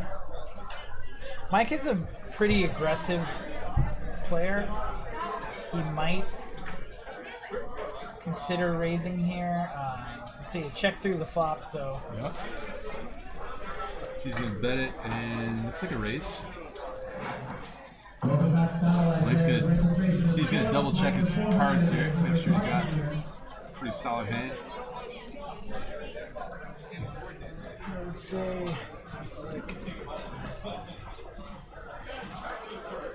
You can go either way here. Flat call or putting in the raise, trying to get more money in. Looks like he's got about $1,000 behind here, so... So if you're raising here, what kind of hands are you expecting to get called from? Pretty much this type. Something that it's kind of an unfortunate. Puts 4 to a straight up there. Yeah, this is the downside of flatting. You run the risk of one of these types of cards coming off, as well as a spade might have killed a little bit of action. Looks like Mike's gonna go for value here. I kind of like the check with Steve because you're always gonna call, let Mike bluff a little bit, and Steve's never gonna fold. Yeah. At worst case scenario, Steve's calling for a chop here. Maybe he knows Mike's gonna be a little bit aggressive. CJ says, Brent, what's your game of choice? I really like probably Badoogie might be one of my favorite games, but you can never play it. So it's like I don't even know how to play that stuff. A game I love, but never get to play it. Yeah, I mean I enjoy it. So Yeah. You should in some time during the summer we often get like 4-8 mixed games going too. Yeah. It's a good time. We've had like Norman Chad come through there, a lot of the WPT, like Donnie Peters, Remco. We get a bunch of people, and then some people that show up. Pablo's there. RIU Pablo, if you know him. He's often found at the Run It Up booth during the summer. He's, I'm not sure if he's like the head of merchandise, but he's like one of the merchandise guys for them. Pletty71. Andrew, obviously the game last night was a fun one. Same with your meetup games. Do you drink at all when you are really at work? No, not really. Back when I first started my professional live poker career, that was I think one of the mistakes that I made, along with several other mistakes. Enjoyed a beverage or two at the table, but these days I tend to try and focus. Approach it as professional as I can. Maybe towards the end of a session we can have a beer or whatever. But yeah, these meetup games and blogger games and the real social kind of games, those are a little bit different from the standard grind. Yeah, CJA mixed games. Cosmo Kramer says, only time I ever got a massage at the table, I ran Jack into Ace and King in an all-in pot and 2-5. I made quad jacks and won a 2K pot. It gave new meaning to the concept of happy ending. Nice. Great story. Great story. Curtis Yarbrough wants to know if you play PLO. I like PLO. I'm not very good at it. I need to hit the books a little bit. But I like PLO. Ryan Hightower says, what makes you keep the mustache? I like it. I think it looks good. I like the way it looks on my face. I don't know. Like I don't hate it. Occasionally, I told somebody this the other day, the guy that shaved it, and I was just like, you have to just don't look in the mirror. Not that I'm disappointed, but if you look in the mirror for too long, I think you can find things you don't like about yourself. I don't know if that makes sense to anybody else. I did read. Perhaps. I remember reading a short story about this woman who had a pretty disfiguring injury when she was young. Yeah. And it was such a big part of her personality, but that she stopped ever looking in the mirror, and it completely changes your entire concept of yourself because you're not picking yourself apart. If you don't look, the only thing that matters is what you think in your head, of Sure. what you look like. I feel like it might be a confidence-inspiring move. I don't know. But to be honest, like I like it. I think it looks fun. And so many people comment on it. It's almost like you're giving up if you decide to shave it. And you're like, no, not giving up. I don't see any reason. I don't see any reason to get rid of it. There you go. Crystal Love says the ladies for sure. Crystal Love says, I like the way it looks on your face too. You're kind of cute. Yeah, thank you. I last time I said that's such a nice thing to say about somebody. Yeah. So an open to $60. I'm not sure if there's a double straddle on in this hand or something, but we see a raise to $60. 3-bet from the pocket jacks and cut off 210. Devo's going to set mining.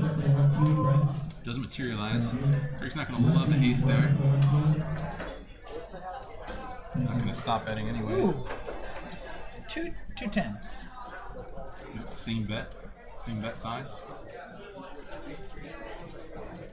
Not the flop that David O had in mind. Yeah, not a fun flop.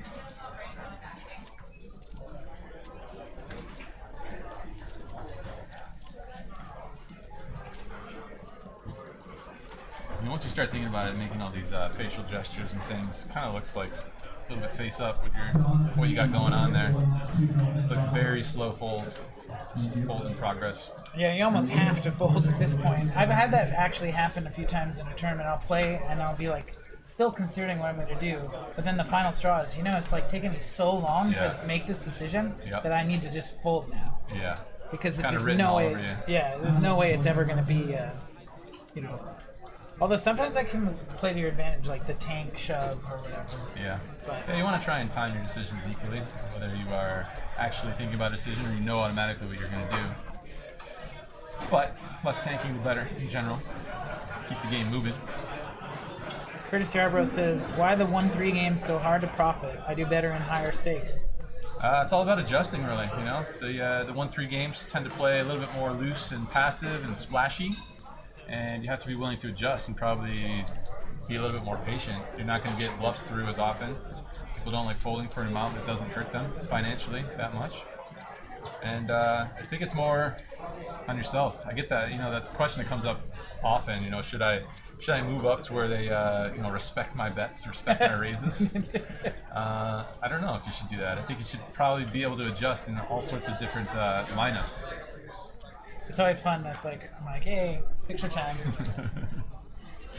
You're going to find those games too. You're going to find those lineups in a 2-5 game where there's a lot of splashiness going on, and you want to be able to adjust to all different kinds of lineups.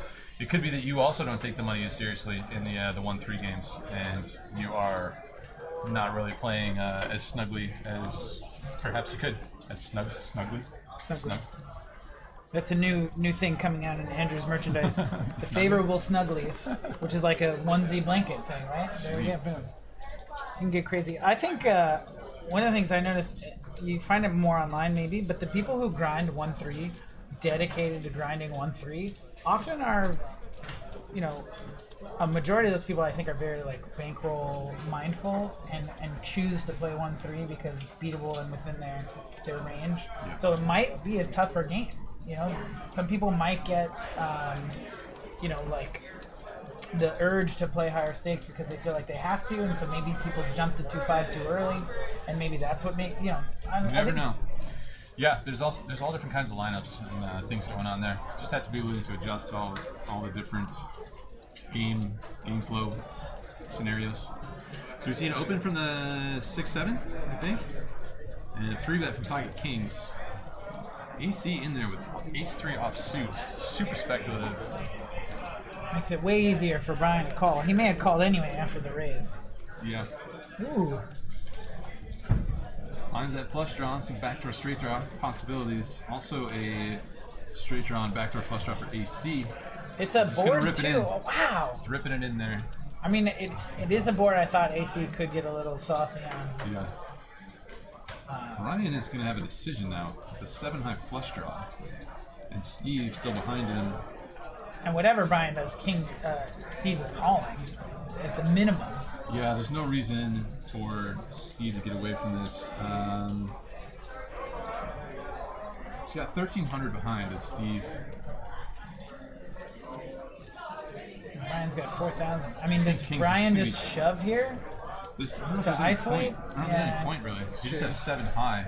You might as well have Steve in there calling behind you if you're never folding, because then you're getting better price to hit your flush. So there's not much point in pushing Steve out with 7 high. Yeah, Steve's got a tough spot, but it's like you can't. I think Kings is just too good to fold there. You're a little bit worried about What's- Brian's flat call, but maybe Brian has pocket queens, pocket jacks. Right. What's the best hand Brian has in this spot? You know, something like that. Like set of tens, like the absolute nut hand that he Sure. could have here.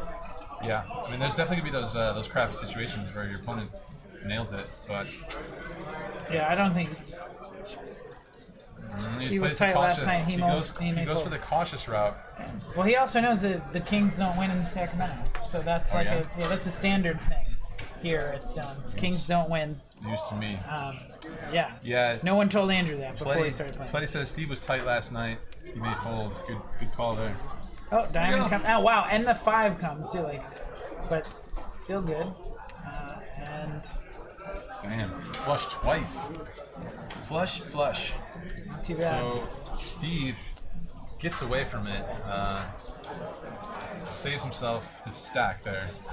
AC's aggression helps Steve save $1,000. Interesting. Let's see, a couple things. KTJ says biggest downswing you both took. There was another question like that, something about the highest stakes you played, so that can be like a twofer. Like biggest downswing and highest stakes. Biggest downswing? I mean, pretty close to where we're at right now. I mean, it's been going not exceptionally fun for the past, like, whatever, month, maybe? And, yeah, I don't know, down maybe over 10K. I'm not sure what exactly it is, but, yeah, so probably similar range of dollar amount there. And, yeah, it's a little bit tough because the videos take up a lot of time, so it's harder to get all the hours in that you might want to and get through that stretch as fast as you can. But it happens, you know? You go through these stretches every once in a while, and it always turns around eventually. Do you ever find that the editing of the video and like rehashing the hands, does it make it easier to deal with the swings? Or is it like continue to rehash? It's cool to have something at the end of the day because, like, you know, when you're in the downswing, you lose, you know, some buy-ins here, some buy-ins there. You don't really have anything that at the end of the day to show for it. You have less money in your pocket, and you know, you obviously get back to the drawing board and you study and you learn something poker-wise. But having the vlogs is cool because there's a little bit something tangible there. There's a story that comes out of all of it. Maybe someone else learns something from some of the hands that you talk about, which is awesome. So yeah, it's nice to have the vlog. I don't know if it's like therapeutic necessarily, but maybe it is in some sense. Well, I like that you said like it's something concrete to walk away from when normally you would just be busted Yeah, and have nothing. Now you have at least the stories and the community and exactly. people to share with. What's up to Lord Chinchilla? How's it going? Thanks for joining us. If you guys are not already following, be sure to follow on Twitch and subscribe on YouTube. You can also check out our Instagram and Twitter. Both are at Stones Live Poker. You can find out everything about the games, everything about the guests we have coming in. Andrew's here tomorrow night with Jason Somerville. We got Lex Veldhouse coming into the house this weekend. It's gonna be pretty awesome. Strong lineup. Great flop for Brian again. Brian's running really well here in this game. Yeah, wow. Pair with the flush draw. You gotta love it. Mike's got some pieces of this too with the nut club and a pair. David's going to c-bet it with his 2 overs plus gutter ball. It's such a connected board, especially this multi-way, that it's pretty rare to just be able to take that one down there on the flop. So you might want to default to the check call there on the flop when the board is this connected. So many good hands can continue on this kind of a board. Jeremy Keene says the most polite chat I've ever witnessed. Phil Ivory said he was on a 3-month downswing, let's say. Playing in the game tomorrow. I think Sportsfish is 10:25 tomorrow, and Jason and Andrew are in the booth. So we're gonna lock him in the booth. Locked in. Yeah. Nice. Well, I'm ready. unless he wants to be let out and go play the 10:25, which may be tempting after watching. Probably will be. You watch enough people play poker for long enough, you're just like, I want to get in there and mix it up, right? So Brian's gonna put in the race here. Pretty interesting. It's a little bit tough. If you get a lot of action here, after you put in the raise with a queen 6 of clubs, you're not going to be in too terrible shape, but it's often the case where maybe your 2 pair outs aren't going to be good facing this if you end up getting a lot of action. But you do have the clubs to back you up, though. Even though it's probably going to have to let this go. Man, he hates it too. It's like the best hand he's had all night, or one of the best hands he's had all night, and he's having a hard time letting it go. BC's got the one of the worst straight draws you could have here. I don't see AC continuing. We've said that a few times though. AC is unafraid. Yeah, it surprised us before. But bottom end, and if you connect with the jack, it puts 4 to a straight up, and you're on the wrong end of it. Plus, there's 2 clubs on board, and you have 2 diamonds. Just gotta let it go. Brian shrugs, says this is easy. This game is easy. You Can Call Me Joker says, what's happening, Yaya in the stash? Yeah, stay tuned for that. That'll be our buddy cop television show. It starts later this summer. David's mastering the agonized fold tonight. Yeah, for sure. See, folding it's hard. It's not fun. It's crazy watching Andrew here in Sacramento. I watch your vlog, amigo. Cheers. Awesome. Thanks, Lord Chinchilla. Cheers, buddy. This would be a horrible call. Gatsby and I mean, yeah. So what I like about poker too is that everyone, there's situations where a majority of people are going to say like, oh, this is a bad thing and this is a good thing. But then there's some of those spots where you can actually have a legitimate argument either way, which I think is fun. That's why it's popular. If it was so clear cut on what you should be doing, all the good players would have all the money by now. There wouldn't be a game anymore. Part of the reason why I limit Holdem is probably less popular than it has been in the past, because either you're convinced it's unbeatable or like it's basically solved to a certain extent. Right. That limit Holdem machine that they have in the casinos, you're not going to win too much money off that thing. I think they had there was an article we had on Poker News one time about I can't remember if it was Heads Up Limit bot, but like Jason Less and like Doug Polk and those guys played against an AI like bot. I think that was No Limit. Okay. They beat it the first time, but then the second one they all got whacked. Yeah, it's hilarious. I mean, it's awesome at the same time, and it's cool that they're willing to try that out and get. Yeah. Well, this will be interesting because we have Brian with top pair, not flush draw, and Craig has an overpair with the spade. Top pair, not flush draw. I like it. It's super easy to bet this hand. Yeah. You're not going to get called by a lot. These guys are pretty deep, so it's going to be tough to get all the money. Yeah, that's true. 2 of the bigger stacks. Brian's just cruising. I want to check. Yeah, every flop is a good one in Brian land for now. Brian's up 3K according to the cash win. I'll pop this in the YouTube chat so you guys can have a look at it.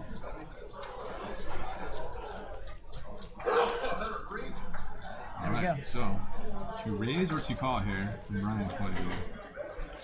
I think since they're so deep, most decides on a flat call. You need check call? Okay. Brick on the turn. Should be a very safe card for Craig here to fire again. This means 2 completely different statements. $20 says Andrew's voted the most likable guy in high school. Andrew seems like he needs to start drinking. I just love that those 2 were next to each other. No, I don't think I was voted that. I don't think I was voted anything. Where did you grow up? Michigan. The Detroit suburbs. Nice. Yep, definitely worth a bet here on the turn. And I wouldn't be surprised to see Brian call here again. Still has top pair, top kicker, not flush draw. So tough to let this one go. Let's see what he bet here. 270. Don't see him folding for that price. Even if you're convinced you're behind here, you have so many hands that you can win still, or so many cards you can still win with. Or Andrew, it will all turn around before the summer. Chris in real life. Maybe we're just saving up all the run good for like a big tournament or something. Just rip off some huge score. One can dream, you know? Yeah. That's the other thing that makes poker fun, is dreaming, right? So, Brian might have some other ideas here. Cutting out some money. I don't put in a hate race. it. I mean, it's always there's always merit to when you have the nut flush blocker. He is putting in the race, putting screws to him. It's interesting. Like I wonder if he's doing this as a bluff, like as a semi bluff, or is he just doing it for value, pure value? I feel like the best spots are when you're not even sure whether you're bluffing or almost like a soccer trick you do on accident that looks really cool, and you're just like, I barely know what I'm doing. Yeah, but it's never too bad of a play when you have the ace of spades, block the nuts. I mean, straight flushes out there, obviously, but usually not too worried about that one hand. Random grinder, Gary is your hair yarn.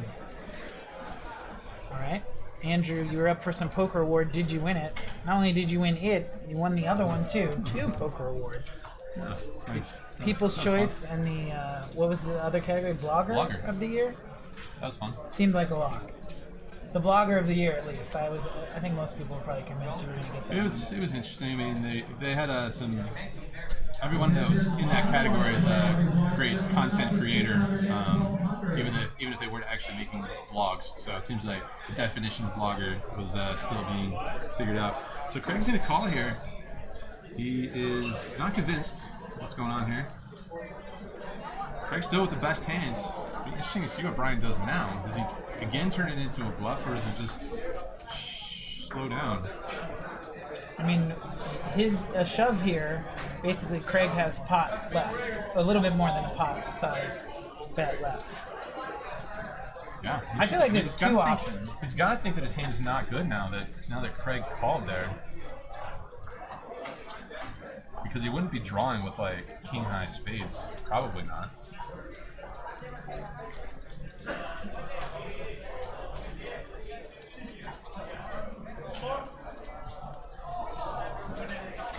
This could be a huge pot. Yeah. I think Brian has it in there to shove it too. down. Craig's going to check behind. Yeah. Yeah, he's happy with himself there. Happy with his call there, for sure. Hand drum. Finally gets a pot. He had been losing, finding himself in bad situations, but happy with himself. Made that call there on the turn. It's awesome. Congratulations. So Chris Martinez, hey Andrew, I'm going to the Golden Nugget in Lake Charles, Louisiana. Do you have any advice? I'm going to play 4 and 8 hot limit. Oh, wow. Hot limit Holdem? 4-8 hot limit Holdem? That sounds huge. I wonder what that is. Yeah, 4 and 8 hot limit. Play tight, get lucky, says Gatsby. Yeah, there you go. There you go. That's never a terrible Play strategy. loose, get lucky. Either way. Yeah, it's true.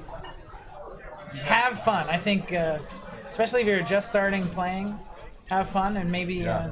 Always treat it as a learning experience. If you're just getting started, don't expect to go there and get rich. Nobody starts off just knowing what to do, and even people who have been playing for a long time know what to do in a lot of situations. So yeah, have fun, learn a thing or two, get lucky. Yeah, whatever you do, don't run it up and then take it to some shady underground New York club and play heads up against a Russian guy. Don't do that. Probably not. Do that the next Vlog it. time. If you do though. Yeah, if you do, it. vlog it. Yeah, for sure. Play lucky, get tight. I like it. Get lucky, play tight. Adam, there's a lot of variations on the strategy. What's the buy-in for the tournament? Young G08. We got a 450 main event with 150K guarantee. 3 starting fights, the first of which is still going on right now. 59 entries from today. 26 of them are left. Cumulative winnings so far. We got Brian still as the big winner, even following that pot. He's up 2.3K. AC is down that same amount on the other end of the spectrum. So, first dent in the armor from Brian. See what happens going forward. Brian turns open-ended here. A couple of 4s out there. Brian's going to take a hand off. Yeah, he's been pretty active and definitely involved in a lot of pots. KTJ, do you remember the first time playing in a casino? Do I remember the first time playing in a casino? I think so. I think I played at Neeme and Brent in Vegas, just like a weekend trip to Vegas when I was living in Los Angeles. And then I went to like the Hustler Club in LA. That was one of the first spots. The Hustler was kind of like the most Vegas-y casino in LA, and so I went there a few times. I was very terrible, as expected. Yeah, I remember I played 2-4 limit Holdem at the Palms, and I don't even think they have a poker room No, I don't anymore. They used to do a high hand thing, which I thought was really cool. Like if you make quads or something, you get like a progressive. But yeah, I think a lot of people started this. I'm pretty sure I lost a ton of money at 2-4 limit Holdem too. James Rosenthal in the chat, my buddy James, who, as I mentioned before, came up with Was he the Johnson and the Quinson? Indeed. James Rosenthal. Ace-9 River Jam would have been savage enough to where it would validate me for quitting professional poker. These guys are too good. Yeah, that would have been intense if you turned that into a bluff. Which would have made sense because, like I said, Craig has to have that 9 beat if he's calling that raise on the turn. Frequently would have that 9 beat. That ace of spades blocker in his hand would have been sick.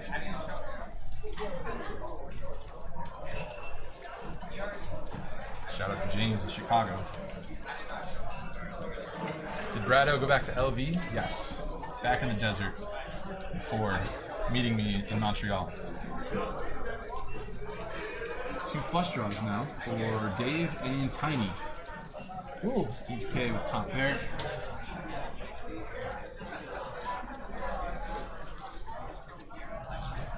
Tiny's getting involved for the first one of the first hands, really.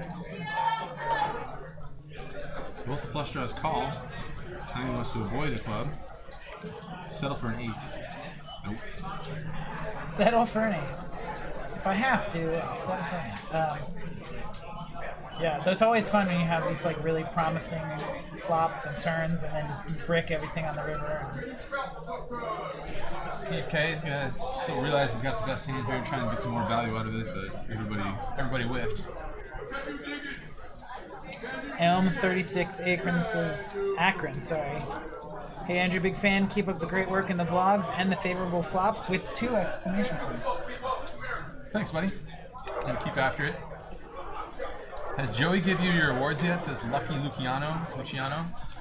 Joey does not have the awards. He left them in LA. And Kevmath might have them. Eric's got them. Oh, Eric Eric's in got them. Atlanta, I think, right? Eric, Eric, I think lives in Canada. Someplace in Canada. Eric really? Tennis? Yeah. Yeah. Well, I mean, I don't know. I don't know. I know he is from Canada. I don't know necessarily that he currently lives in Canada. Yeah, I thought their office was in Atlanta, but I could be wrong. I'm not exactly sure where the awards are. They're either in Atlanta or they're in Canada. They're not in Las Vegas or in my possession. Someday we'll get those awards. Throw that into the vlog. Andrew just flying back and forth between Atlanta and Canada, like Carmen San Diego or something, trying to find the.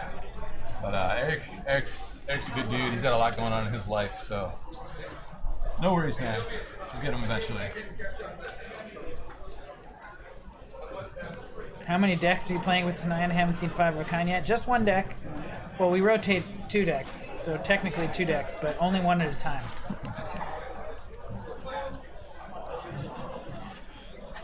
Oh, Royal says, are we officially out of the downswing? Doesn't sound like it. No, we're still there. Mid-swing. I mean, it's all one big upswing anyway, right? It's all about your perspective. Life is one big upswing. I like the way you look at that. You're still up a very strong amount over the lifetime of your career, so the whole thing is just one big upswing. I mean, Well, at least that's the goal, That's one way right? of looking at like it. you want to be. Easier said than done. Definitely, emotional fortitude is something that's very important to a poker player. You got to be able to fade some really brutal losses if you're going to play poker for a living, or even if you play it as a hobby, but you're a regular player. You're going to be seeing a lot of crazy stuff. Let's get over some value here. Rivers trips, not twips. Twips. That's the John Juanda meme. But the Steve K with a pair of 9s and 10s with a jack. Steve's been playing pretty cautious, but he's going to decide to see what's going on here. Get a look. Make sure there's no funny business going on. It was cheap enough. You know, if there was a guy that was capable of funny business, I think Mike Possum might be that guy. Well, I mean, you know, Mike plays a lot of games. He's plays a lot. He's been playing for a long time. I definitely think he's capable of a lot of funny business, but also some, unfunny business. Andrew, how do the games look at 1-3? Games are always good here in the 1-3 level, I think. I think what's the initial buy-in, max buy-in for the 1-3? Do you know? I feel like it's 100 to like 5. Yeah, I think it might be 500. Not positive, but again, you can buy up to the biggest stack. So always some good action to be found in the 1-3 games. There you go, Adam. Adam put in the quote, zoom out, look at the lifetime graph, put things in perspective. Yeah, each downswing is just a little bit of a bump in the road, a little bit of a dip along the much bigger path. Andrew, do you open your range against gamblers? Maybe a little bit. Maybe just to try and get in there with them and gamble with them a little bit, give them the action, and a lot of time that's where your money is going to come from. But you don't want it to just kind of follow them off the cliff. If they're playing every hand, you don't need to play every hand as well. It's not really it's not really going to work out too well if you go that far, that wide. But you can try and isolate it a little bit. Like if you have a suited gapper or something like that. Try and 3-bet, isolate them, do things like that, things of that nature. Maybe like an ace-10, ace-jack, try and isolate them with those types of hands. So Pletty says, so table stakes even at 1-3. I'm pretty sure table stakes even at 1-3. 1-2, there is a cap. There's a hard cap. Yeah. So. Okay. Again, 2 flush draws out there, and top pair, top kicker. Craig with a nut flush draw, not going to go anywhere in this flop. Steve with a pair and a flush draw. He's got to be liking this flop too.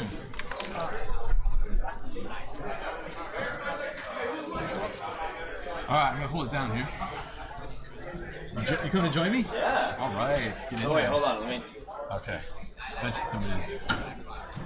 Offsuit deuce. Steve's going to improve here with the worst flush draw that improves to a 2-pair situation. It's going to look like a huge brick here to Tiny. Craig adds a straight draw, adds the wheel draw to go along with it. Don't see Tiny going anywhere. Yeah, I had to just change my name on the top corner real That's quick. smooth. Quick operation. Welcome. Welcome, Taylor Smith. Welcome. It is an You too. interesting hand developing here. The river bricks out. Steve ends up with a middling 2-pair and the worst flush draw. I'm curious how the pre-flop action went to get. I missed it as well. It was pretty multi-way though. I think there was like 6 people in there seeing the flop. Cause I'm pretty surprised Steve's in there with 7 dudes. Usually a pretty snug player. Tiny's gonna call there. The draw is brick out, flush draw bricks out. He loses to king queen there, but that's pretty much it. I mean, Yeah. pretty safe run out aside from that. You get paid off there, that's 2-pair.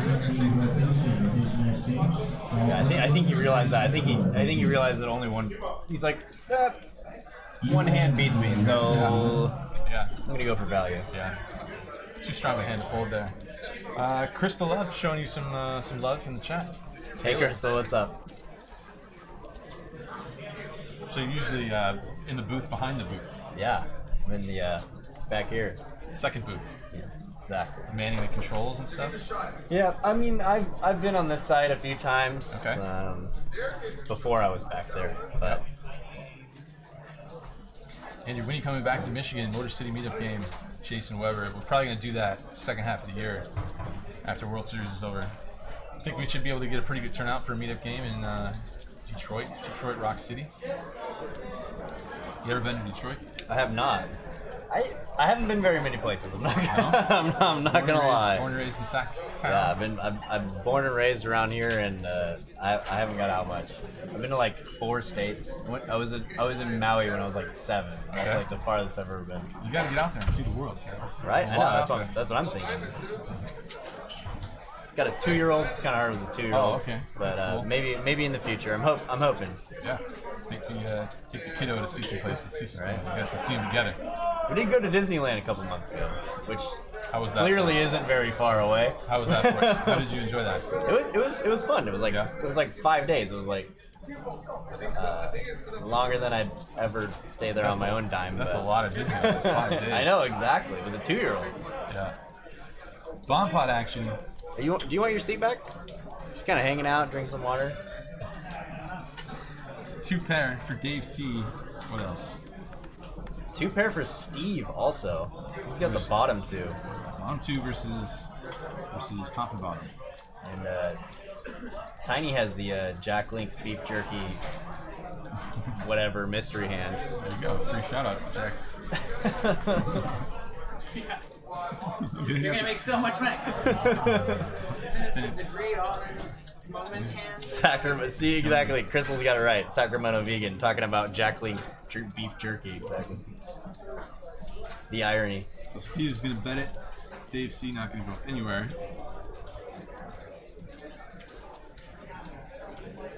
Bomb pots are so hard to play. Like I know. You never know what's going on. So you put in a raise there. I've played a couple of streams lately, and every time I'm in a bomb pot, I incorrectly fold. It's easily done. So he's gonna put in the raise. Doesn't want a 3-4, a 6-7, doing anything in there, or even What's going on your vlog? trying to get some value from a worse 8 or an overpair. It's a 5-second. My vlog starts now. CK's got a decision now. Probably gonna see what happens on the turn and proceed cautiously. This table free flop range. Yeah, Caleb. This is actually a bomb pot. So they put in money blind, and then they only play post flop.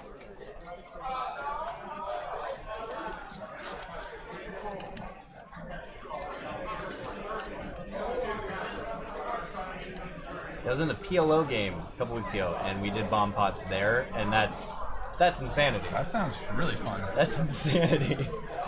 Like, okay, 4 random hands, 4 random cards, 9 players. Seems like it would be good and getting all in like pretty regularly. Right, exactly. Once again, I incorrectly folded a couple times. Yeah, Steve wants to see another card here and doesn't want to let it go just yet, but probably not super thrilled with it. 3 shouldn't really change anything. Yeah, but you never know. What if Dave has 8-3? You know? Would he fire 8-3 on the bomb pot here?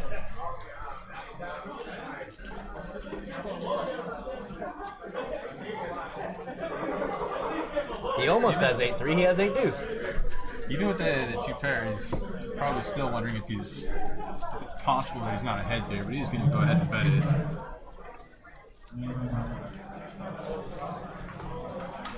$500 bombs out there. That's going to be enough to set Steve's mind on the path of folding and lets it go. Steve's a pretty cautious player in general, it seems like. Yeah. Doesn't want to put himself in too silly of a spot. He made a call down earlier, it was only for $40. This is a very different situation. He lets the 2 pair go for $500. Yeah, and I think he realizes that Dave's not going to fire 2 barrels light, Yep. even on a bomb pot. Yep. All right, I'm going to let you have your seat back. All right. See you later, Taylor. Good being in the booth with you. Yeah, man. Andrew, how do you play against a gambler who likes to open raise to 30 on a 1-3 table with maybe 1 or 2 limpers pre-flop? It depends. I guess it depends on what he does after the $30. Does he sort of shut down if he doesn't hit? Is he going to be calling your 3-bet? How wide of a range is he opening with that $30? I guess if you say he's a gambler, he's opening pretty wide. So you can try and isolate, you know, if you have like a ace-10 type hands, you might want to open up your isolation range a little bit. And then you can also just keep stacks a little bit wider with like a suited connector, something like that. If he's opening up to $30, 10x on a 1-3, that can shorten up those effective stack sizes. So I don't mind playing like suited connector against him, but maybe just flagging. But definitely looking to play some hands against him. He's building up those pots and he's a gambler. Does he have a mustache? It's an important question. Probably not as good as that one. I mean, it's tough. Oh, I guess does he have a crappy mustache? That's also an important question. Oh, man. 1 hour left, so plenty of time to get your questions. Well, I mean, 1 scheduled hour left. I know they've been doing some... Time flies. Time flies in this booth. Rana says, sound like Brent calling 50 opening 30 with spade, 2-3 of spades. 2 spade, 3 spade.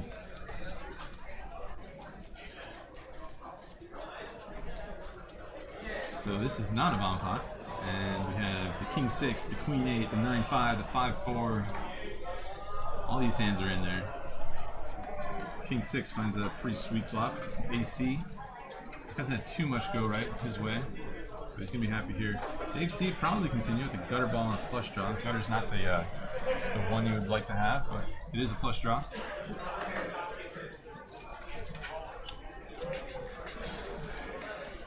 Well, 7 ways to the flop. That's my favorite part about bomb pots existing.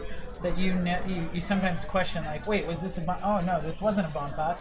We just have a bunch of people seeing the flop. Yeah. Craig decided to peel there. He's got the backdoor diamonds and the good gut shot. Total mostly brick on the turn card. Brings a second flush draw, but doesn't improve anything. Additional cash players, we have a draw for this bracket set. AC usually likes to keep firing, whether he's got a main hand or a draw or a second pair or whatever it is. So I wouldn't be surprised to see him put out another bet here. He's actually got the best hands. Alright, players, bracket set, Pair king. table number 6. David O open-ended, but now 2 different flush draws out there. Oh, so David actually put out the bet here. Yeah, open-ended with 2 different flush draws, but also, like, not the nut straight draw, right? Well, yeah. Well, I guess technically he has the nut straight draw, but the nuts could already be there. Yeah. And with 2 flush draws on board, he does decide to bet call it.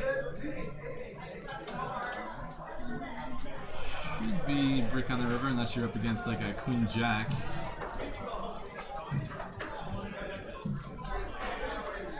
Could be interesting to see if David actually puts a bet out. That's never going to be enough. He never, yeah, he needs to size it up a little bit, put some actual fold equity on and some pressure on his opponents. AC has kings and jacks with a 10 now.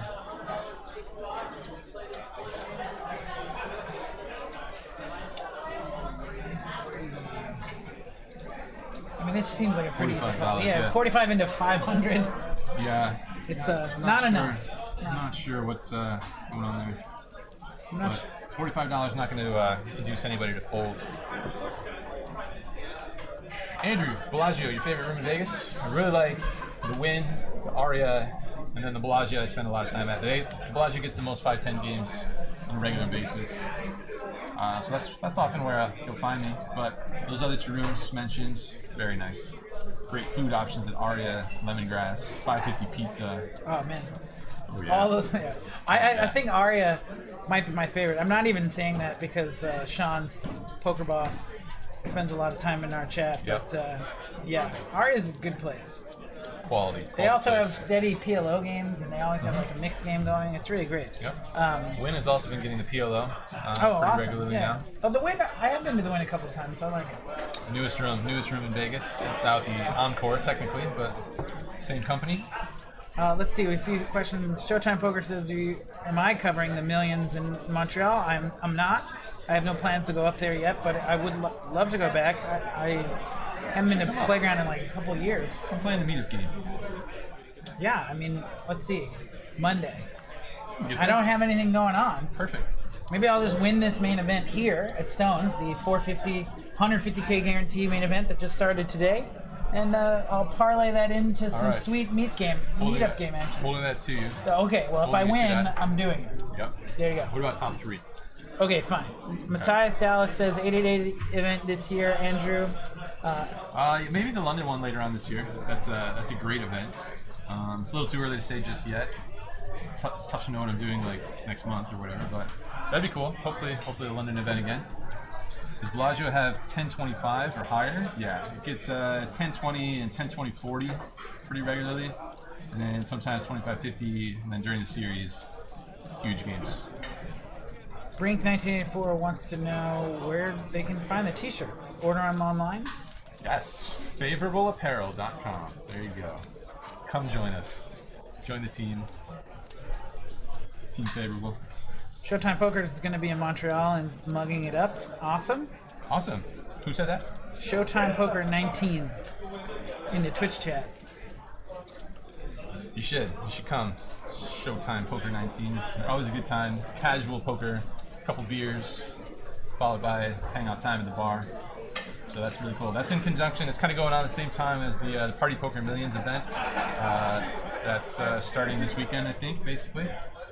Runs for like 10 days or 12 days or something. So all that stuff it's will going be to be going nuts. There's going to be tons of people there. It's a 5K tournament with a 10 million guarantee. Yeah, so it's another, Ben 67. It'll be a 2-5 game. That'll be the meetup game in Montreal. That's Monday. This coming Monday, 23rd, 7 p.m.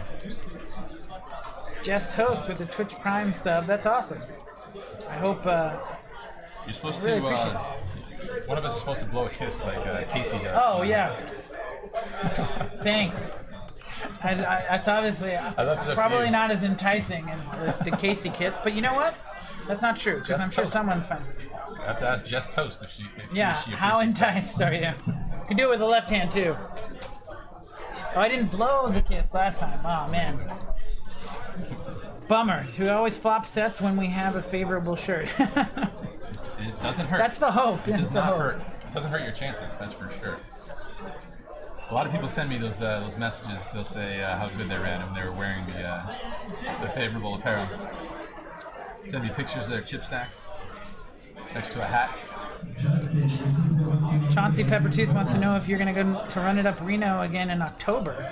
I would like to. There's a couple things that are on the calendar at a similar time, but I think it should be able to work. Can't commit just yet, but hope so. That's a great event.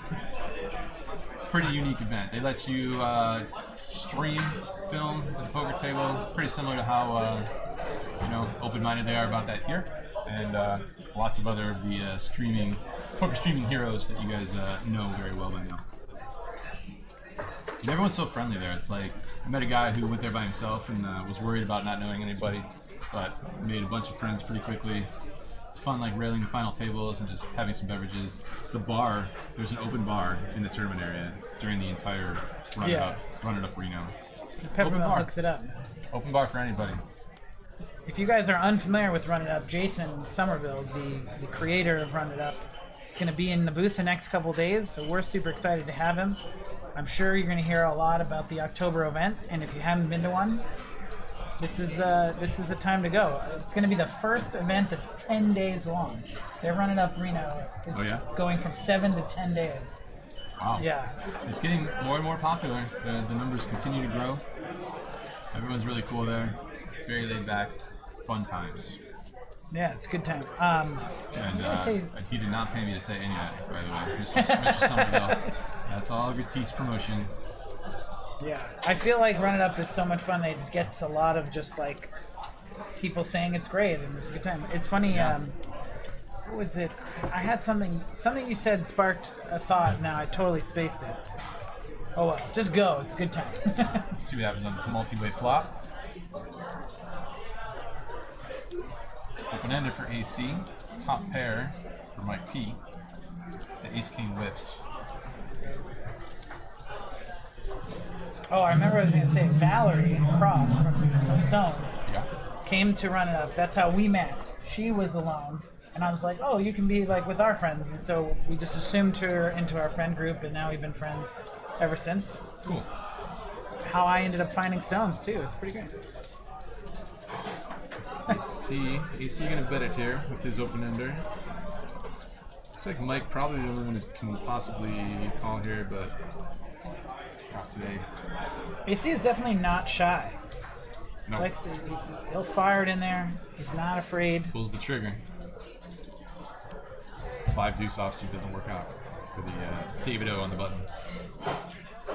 Ben 67's offering to be your tour guide in Montreal if you That's if cool. you end up meeting one. I've got a few offers like that. Oh, someone's Friendly passing Montreal us notes. Hollywood wants to buy you guys drinks if you want something. Oh, do you want another beer? Yeah, I'll take another beer. Okay, what did it? Racer 5, please.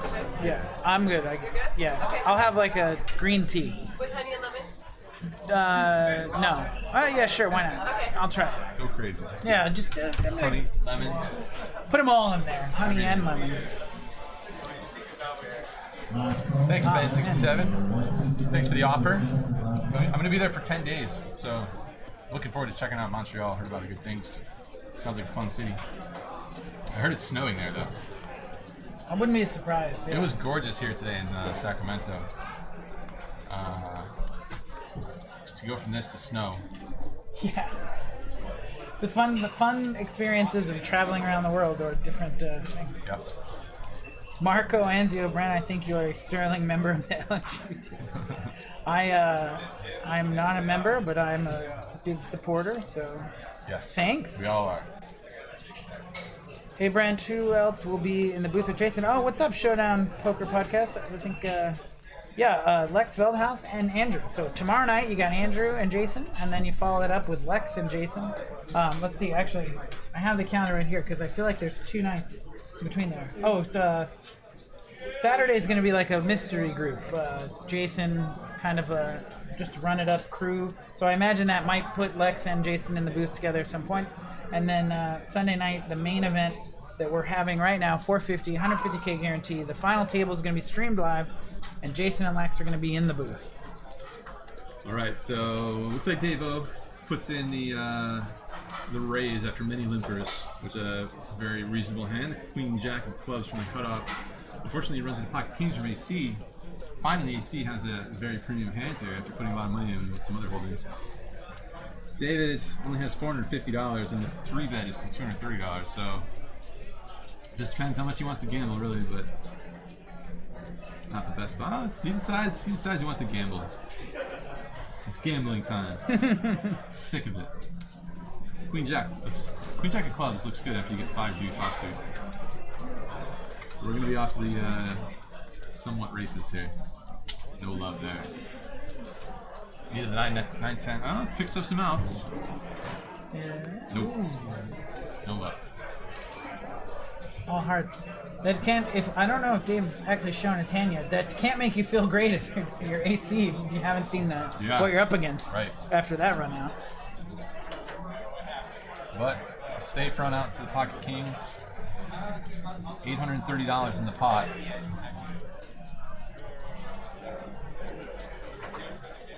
Not David O's night. Looks like he might call it. Wrap it up there.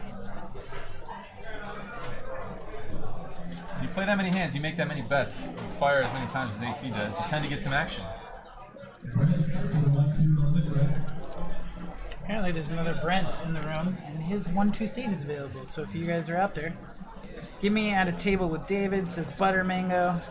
Grab a seat, Andrew, liven this up. Yeah, there you go. Stones crushes live at the Liven this bike. up. I mean, these Mark guys are Anzio. firing. Yeah. Mark Anzio, I think that's I think it's an important thing where, like a lot of the poker content, obviously people have their favorites, but I definitely think Live at the Bike is offering a lot of fun, and they're putting together crazy lineups with like main event champions and everything. They're doing a lot of work, so I appreciate the kind words about Stones Live, but I don't want to slight. No, it's cool that I have the variety. Variety is always good. This group, this show seems like it's more about your average everyday players playing the game that you might find yourself in, as well as some of those occasional big stake games, and then those tournaments with so many different interesting twists and turns to them. It's on the Stones calendar, like the Mix Max event and the Assassin's Bounty thing. Yeah, the Assassin's Bounty is kind of nutty. I think I say nutty and it's unique and different. Oh, sweet. We've got the drinks. More beverages. Drinks have arrived. Thank you very much. Here you go. Thank you. Cheers again. Cheers again. Enjoy. Finish this one up. Yeah.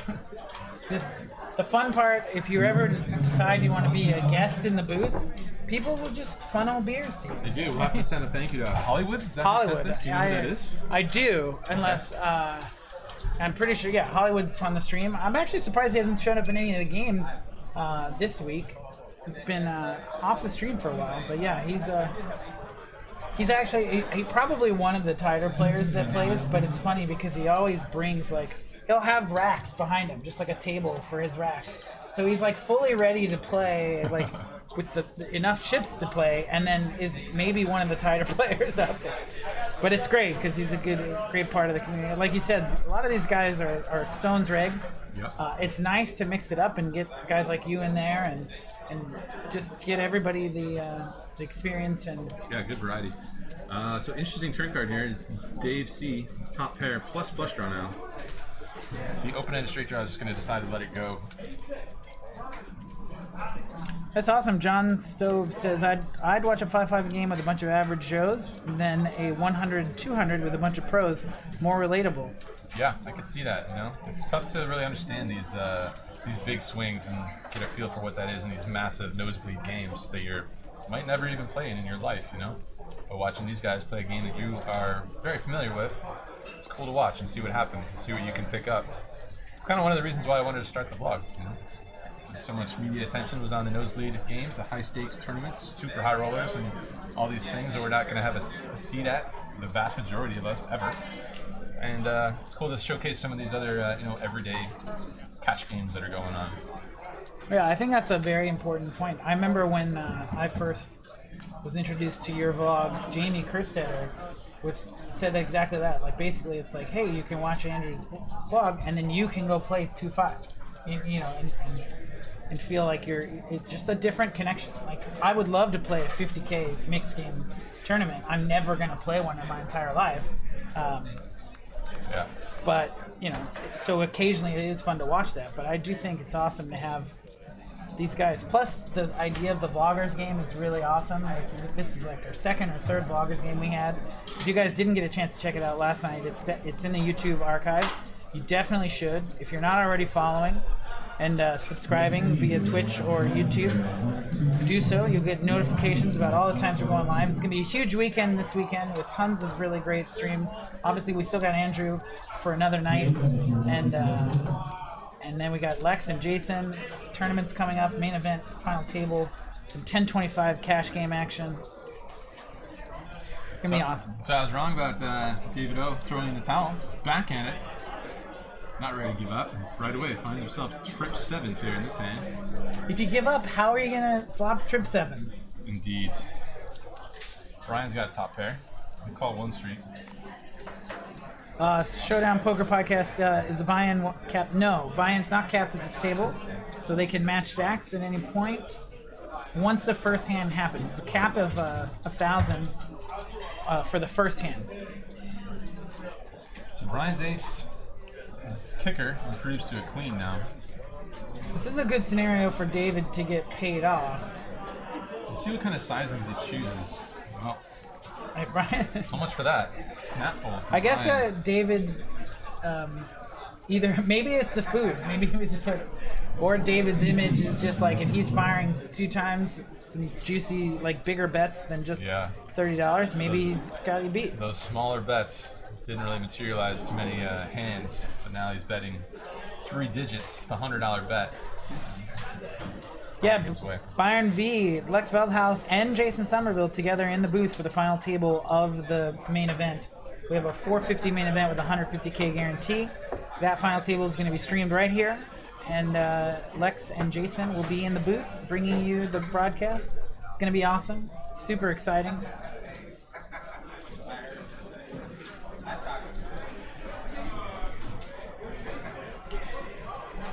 David, why are you playing the 9-7 off? Says Butter Mango. Come to gamble, They come to gamble. Yeah, Dave is a rig on the stream for sure, and he, like AC, is unafraid. See, right away, the king 9 offsuit, limping in. Pretty much a lot of players would go ahead and fold that. Right behind, you see that 5-4 offsuit coming in. Jack 10 is reasonable. Jack 6 suited is going to want to see a flop. These guys, they come to play some cards, They don't come to really fold a lot of these hands. They come out, they leave, get off work, want to gamble it up a little bit and see some flops. Correct, KY. I think we have about 18 tables. I'm sure that exact number is out there, but somewhere in that vicinity, 18 to 20 tables.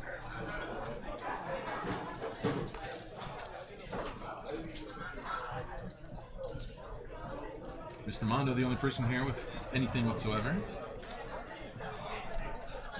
This game has been pretty funny. I think Dave-O is really funny too, because I'll see him at like a tournament or something, and he'll be like making a deep run in the tournament, and he's always just giving me crap for maybe something I said about him on the stream and everything. Yeah. It's just like I love all the players that we have here. I think there's definitely a variety of ranges and approaches to the game. Yeah. Some which I think you could argue are not that's profitable, but everybody's having a good time, and Yep.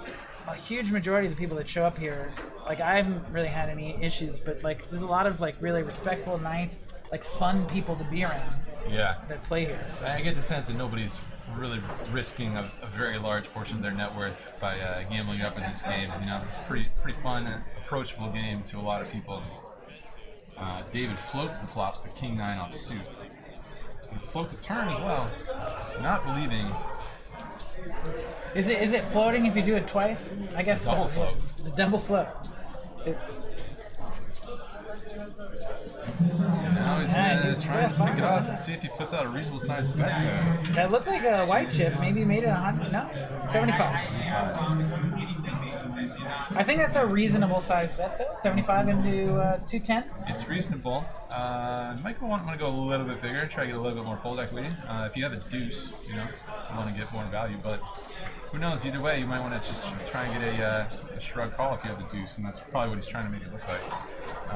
Even though I don't know if that's the best way to approach it. Mundo is Not believing. unconcerned. Some non-belief going in both directions. King 9 double float. Barrel on the river. No good.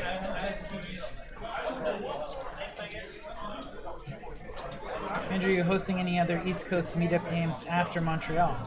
Definitely at some point, but nothing's officially on the calendar yet. So probably hang out in Vegas through May, and then June, a couple weeks into July.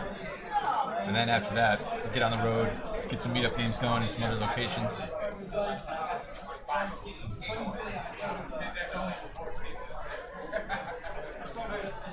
Yeah, maybe if he bets more, it works there. It says Showdown Poker Podcast. Yeah, could have sized up there, especially like he's showing down those weak holdings with those smaller bets. He's aware of that. Maybe if he sizes up there, he gets the job done.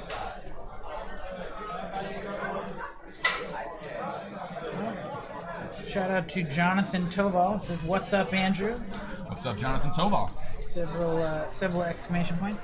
Is that a bull in Jonathan's photo? I'm trying to figure out how to open it. I can't. Looks like it might be a bull there. That's a pretty cool picture.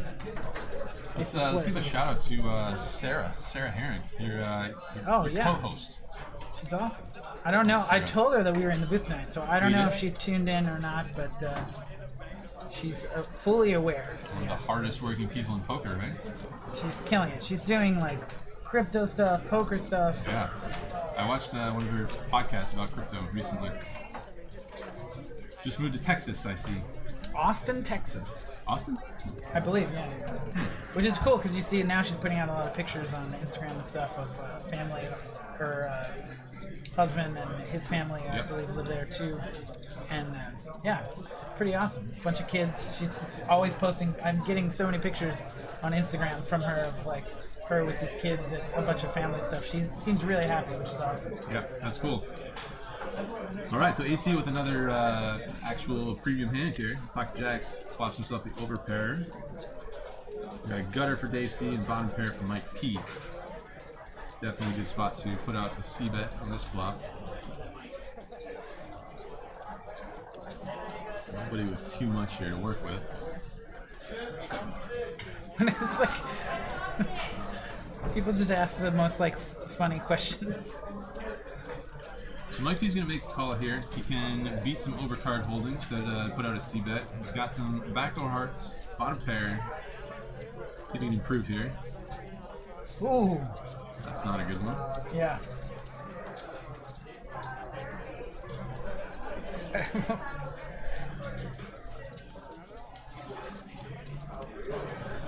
It's a spot where AC's aggression might pay off if Mike had a little bit stronger hand here. Yeah.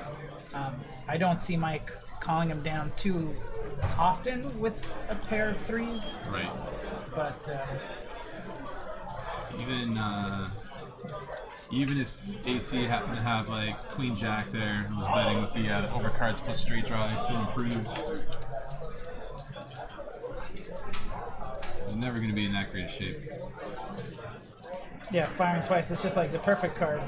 Non-believer again. Yeah. One more card, please. Maybe Mike also thinks there's some bluff equity with certain river cards.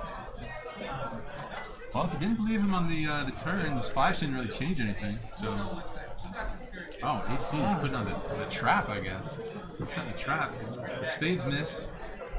I like that move if he's calling. Well, okay, so like I'm saying this knowing Mike doesn't have a straight necessarily, but I think with this check hand, calling pretty much any size bet here. for sure. I think with this hand exactly, Mike just might want to take a showdown since it can be like ace king type hands. I don't think it's that good of a bluff card. What's up, Master C? How you doing? Who am I to say here? Because I've Mike been surprised several times this evening. Mike is definitely He's turning able into to a bluff. like a Wow. snap call. Snap. But there's not too many faster How does snap he calls. not turn it over? Oh, okay, I was like,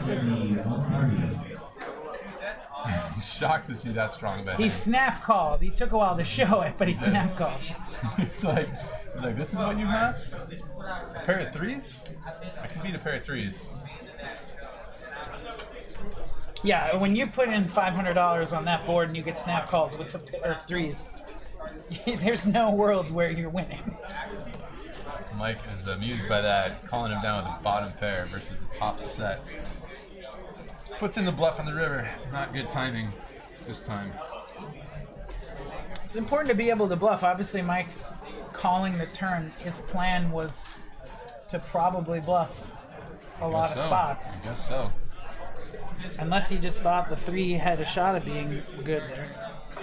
Might have chosen a different river card to bluff that. That river card is so bricky. Right, yeah, something that connects a little bit more. So bricky. Such a bricky. Super bricky. But yeah, I mean, your three's going to have showdown value there sometimes. I mean, we've seen AC fire away and fire away. Could showdown versus ace king, ace queen, ace 10 even.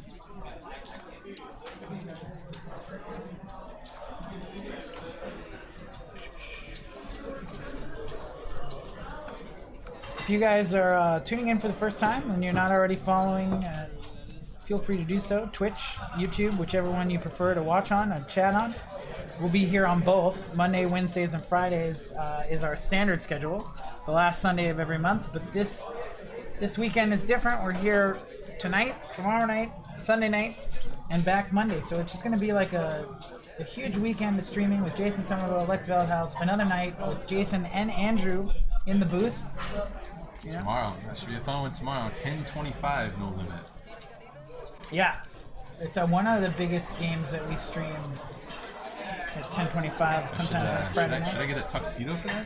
Sure. Rent? Is there a tuxedo rental? I don't know exactly where it is. I mean, there's high schools here, so I'm sure there's at least one or two tuxedo places. That'd be fun.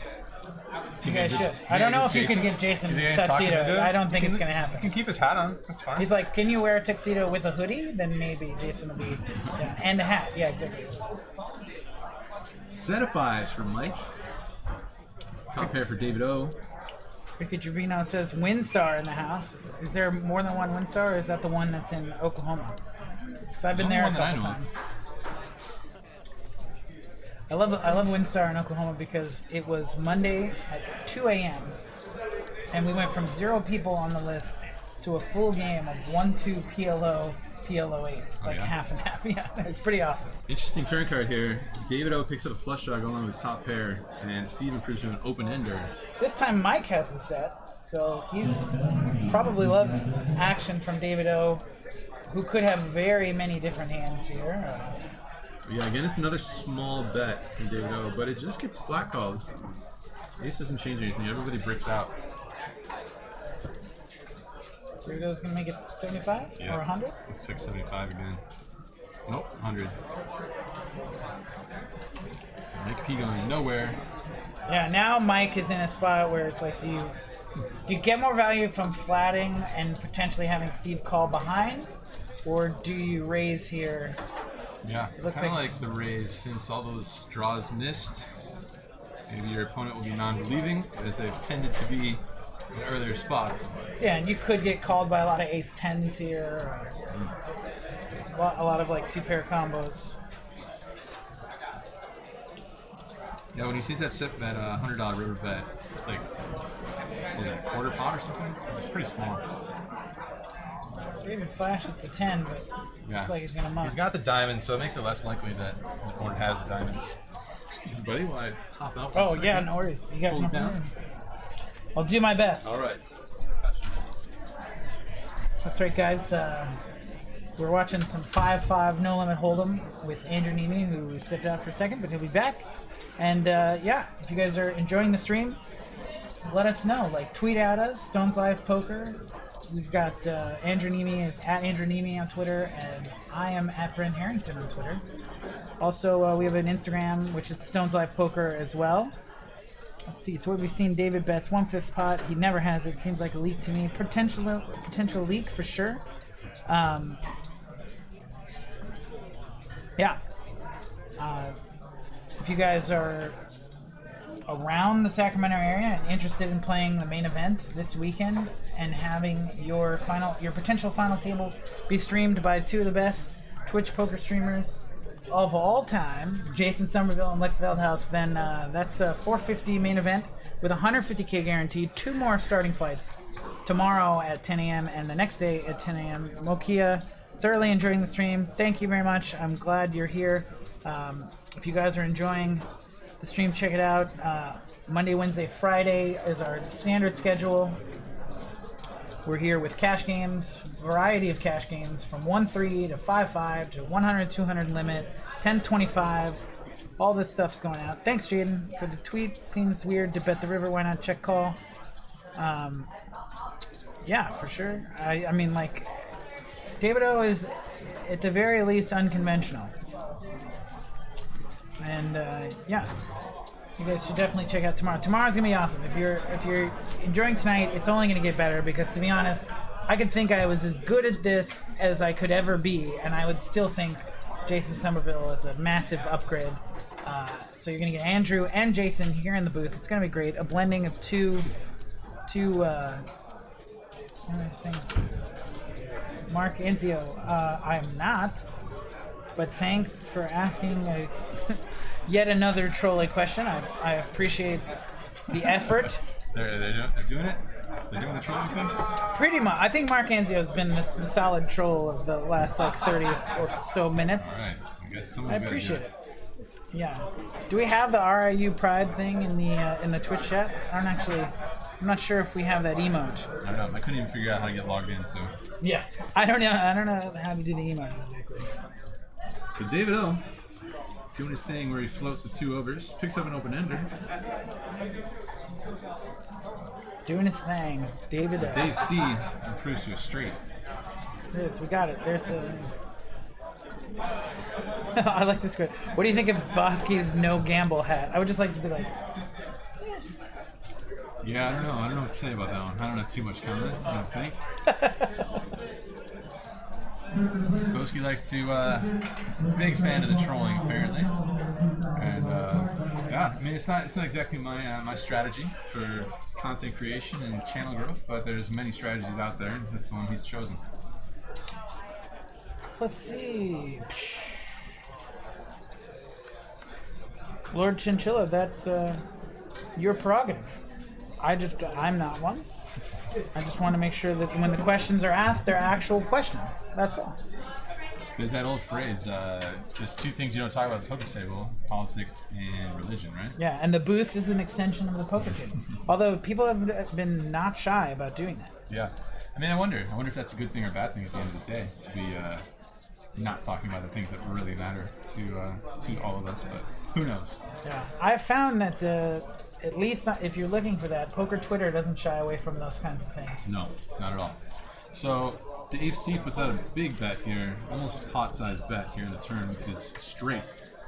David O's improved to the open-ender after you float with king high, but it's such a big bet. He's only got 65 beyond the 300. Yeah, and Dave C hasn't really done too much. I mean, he's betting 300, pot-sized bet. Yeah. Just another spot. Do you want to gamble or no? He says no this time. Mike P also has open ender, but it's the wrong end. That's going to do it. Take it down, Dave C. Gives us the thumbs up. Straight. Davo tanks super long, always for no reason at all. It's actually very tilting. Well, I don't think it's for no reason. I mean, I think he's actually thinking about it sometimes. Sometimes it's pained, especially I think you show up to a cash game. I want to say when I first started playing cash, you want to play every hand. It's hard to not want to play every hand because otherwise you're just sitting there and that's where the fun and the BS and the beers, or if you're drinking at the table, come in. He floated the flop with king high, and then he improved to an open ender on the turn. And I think he was actually thinking about what to do, what he wanted to do there. Whether it's a spot where he wanted to gamble or not.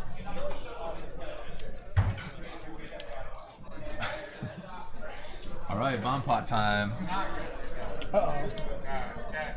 Definitely think about calling that opening straight. Not a huge surprise. Is Casey Mills from Oklahoma? Yeah, I believe I think she grew up in Tulsa, or the area around there. Casey is so funny. Something I've never heard anyone say to me before was, for a long time I would only eat meat that I hunted and killed myself. That's what Casey said to me when and I was like, that's impressive. There's something impressive about that. Anybody who says that to you. Kind of badass. I was like, wow, that's the difference between somebody who grows up in Oklahoma and somebody who grows up in Las Vegas. Never has that statement been uttered by somebody who grew up in Las Vegas. All right, I see a 2-pair there for AC right off the bat. Anything else? It's funny, these hands, you have to crawl through all these hands to see if anybody has anything. But that's the fun part about the bomb pot. I don't think there's anything other than AC's 2-pair, but he decides to check it, see what happens. Dondo, I'll check. I don't know, Stones Live or JFK Stones, if you guys are watching at the moment. Do we have the lineup? Are we announcing the lineup for tomorrow night yet?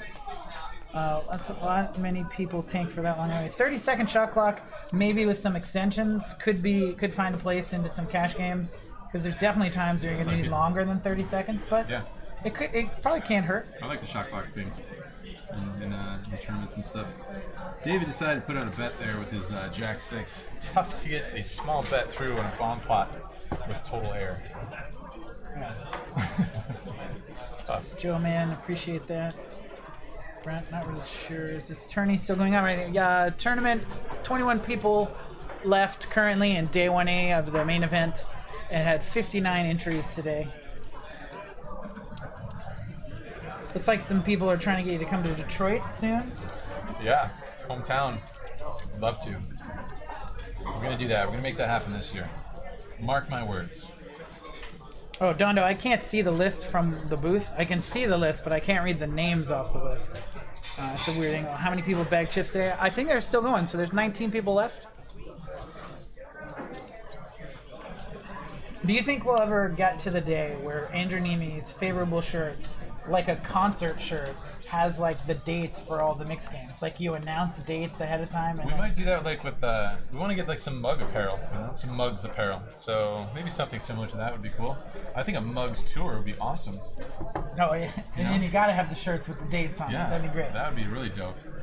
Start small, do I don't know, 4 dates, four tour stops, mugs tour. Be really cool. Kind of 1 night of tournaments, 1 night of cash games. Oh, it looks like 13 people bagged day 1A, so I guess what's going on right now is a satellite? That could be the case. That might be what I'd be looking at the board.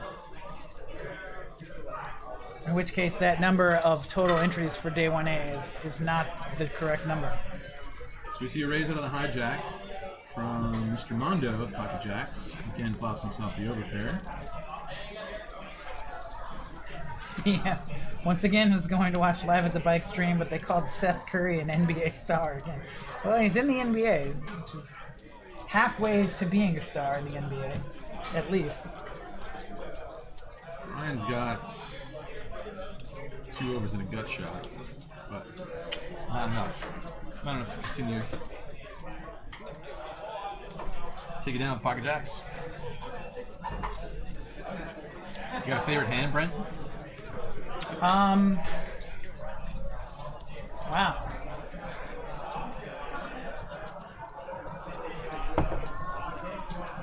Yeah, I don't know. I guess not. Never really thought. Yeah, nothing on Not solidly super. traditionally. I don't hate suited connectors. I kind of Yeah. like those kinds of hands. So I guess you could pick any 2 suited connectors. Suited gapper, whatever. If you ask Rana, my favorite's Deuce 3 suited. Deuce 3 suited. Really? I did win a big pot yesterday with Deuce 3 suited. I flopped 2 pair. David Lee Pasto. This might be the softest 5-10 game ever. It's 5-5. Everyone decided to straddle. These guys, like we were talking about, they want to gamble. They want to see some flops, see some runouts. A lot of non-believers when we see all these people playing this many hands. I like Mr. Panther. This game seems favorable. Andrew, do you wish you were playing it? Shout out to that guy out there. Don't know who that is. Yeah, I would love to be in this game. This looks like a fun game, fun lineup. We'll see if the game continues after the stream is over. Maybe I'll find a seat, maybe not. A lot of times we'll have maybe like 2 or 3 people leave, and then 2 or 3 people hop in. So I think you got a decent chance to get in there. Marco Anzio, interesting question. I'm gonna plead the 5th.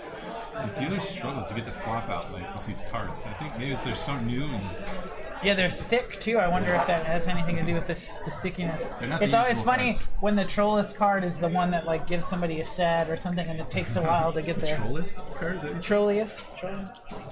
The Marco Anzio of cards. It just hides underneath there, and it's like, I'm the trips or the set that just came from behind and beat you. All right, interesting flop pair. Bottom 2 pair for Mike P, top pair King Kicker for Craig, and open ender for Dave C. Mike P's gonna bet his 2 pair. And why wouldn't he? Craig's going to continue, as is Dave C. It's up 9 on the turn. It's not gonna make Mike P super comfortable putting that 3rd spade out there. Yeah, plus that connected kind of straight, like 6. I mean, these guys can have anything at any time, so like a Jack 8 could easily be out there. Jack 8 of diamonds, something like that. So what would you do? So you have Mike's hand. I think most people are going to check. Craig also normal. probably checks. Checking through is pretty standard here. Obviously a great river card there for Mike, but yeah, I could go either way with this lineup because people are floating all over the place. Maybe in a more straightforward game where people are playing a little bit more snug, I'd be more tempted to check it there when that 9 of spades comes out. People are calling pretty wide here, so maybe go for more value there on the turn, but can definitely understand a check. Mike is obviously going to be very comfortable now. Craig's got to decide what to do. It's a pretty big bet, $320. I'm not going to put him on a flush. You imagine that he would keep betting there on the turn. Yeah, not a whole lot of reason to not bet. And if he doesn't have a flush, what can he have here for the board pairs? Wouldn't expect him to have just a naked 7 too much, but he does have a player behind him.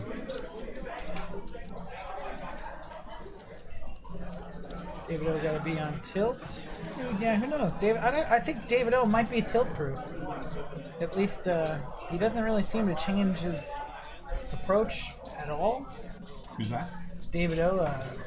Yeah. Double float. Double float David O. JFK Stones corrected me on the main 84 entries, 13 qualified. So it is a 110 satellite into the main that it's going on now that got 59 entries. So once again, if you guys are in the area or capable or even just want something to do over the weekend to watch, we've got Friday night, we've got 10:25 with Andrew Neeme and Jason Somerville. Saturday night, we've got the Run It Up cash game. All in anticipation of the big stream Sunday with Lex and Jason Somerville. Lex Veldhouse and Jason Somerville in the booth here at Stones Live, commentating the final table of our 450, 150K guaranteed main event. That's going to be cool. It's a whole lot of words. Hopefully they'll be commentating you. Cruising into the top 3 spot. That's true. If I get that top 3 finish, I'm going to go out to the meetup game in Montreal, say hi to my homies at Playground, Phil Saba and Michael, I forget his name. We got Phil out there. You know Phil? I do know, yeah. Touch with Phil. Phil and Mike, and then Jolly, I think. There's like a bunch of guys. He was actually one of the dealers there, converted to like a blogger for their home site. And it was funny because he was doing all the stuff, their French language blogger. Good stuff. Let's see. Stone's a hotel as well. Andrew, no, there's not a hotel on the property. There's a bunch of places around. Citrus Heights is a nice place, so if you can find like an Airbnb or if you want to get a hotel, there's a bunch of options in range. $10 Uber ride. There's also a huge play, like if you just want to buy out the parking lot and build a hotel. Fire away. Any hotel moguls in the chat? Let's see what Craig's going to do here. He's going to put in a 3-bet, looks like. John Mann says, did you get in the vlogger game? No, I didn't. We had some beers, hung out, and played a little bit of 1-3 afterwards. It's a good time. Great times. It looks like no overtime confirmed from Vocal Terror. Nobody wants to gamble there in this instance for the pretty big 3-bet, $235. Pretty reasonable to put in that 3-bet there, the ace-queen. Again, these ranges are so wide. We've seen so many, such a variety of hands being played that ace-queen makes a lot of sense to put in that 3-bet rather than play it from out of position versus a variety of holdings. Even if you get 4-bet there, I don't think you're hating life too much if you have to fold that ace-queen from out of position. You happen to run into a really good hand that's 4-bet worthy. Marco Anzio says, do you think they should give more chips for some of the smaller events at the WSOP? I wanted to do that because he's asked like 10 questions, and this is the only one I've read. Yeah. So I was like, this seems like a safe one. I don't think it's too loaded. Okay. There you go. Let's see, Brent, why do you think the area doesn't see many PLO games like SoCal area? Who knows? I mean, there's a group of people who want to play PLO. There's always like 5 or 6 people on an interest list. I think maybe the community is just too small right now in terms of people who want to play PLO. It's a slow growth for that game in certain areas, but once it eventually gets there, it seems like a lot of people make the move over to PLO. A lot of the gamblers, people who like to see cards, see possibilities, they eventually make it over to PLO. But it just takes a while to get started sometimes. Vegas has been kind of slow to have it adopt regularly. Only 1 or 2 properties that spread it every day. Yeah, it's not the easiest thing to get going. I mean, obviously there's a lot of like tools and things to watch to learn how to get better at Holdem. So the draw of PLO is either that you can go into a game where maybe fewer people know as much about the game, but then that's also going to give you a smaller player pool because people don't know as much. They're not going to play it. They're going to play their strengths. Showtime Poker says, Andrew, my wife says that you have the best attitude in your vlogs when you are winning or losing. You're a great role model on being a professional. Wow, nice compliment there. Showtime Poker. It's up to the wife. It's going to be at the the meetup game in Montreal. Cool. So that should be exciting. Get to put a face to the name. Send me a photo so I can put a face to the name too. Because I don't know Showtime Poker. Interesting, man. People in this game, like a lot of non-believers. Mike P, I think. He does have 2 pair there. The 2 pair gets counterfeited by AC's better 2 pair. Or mowed down. Not a great run out for Queen 7. No, not what you had in mind. Ryan's in an interesting spot. It's taking a while, and everybody just checks.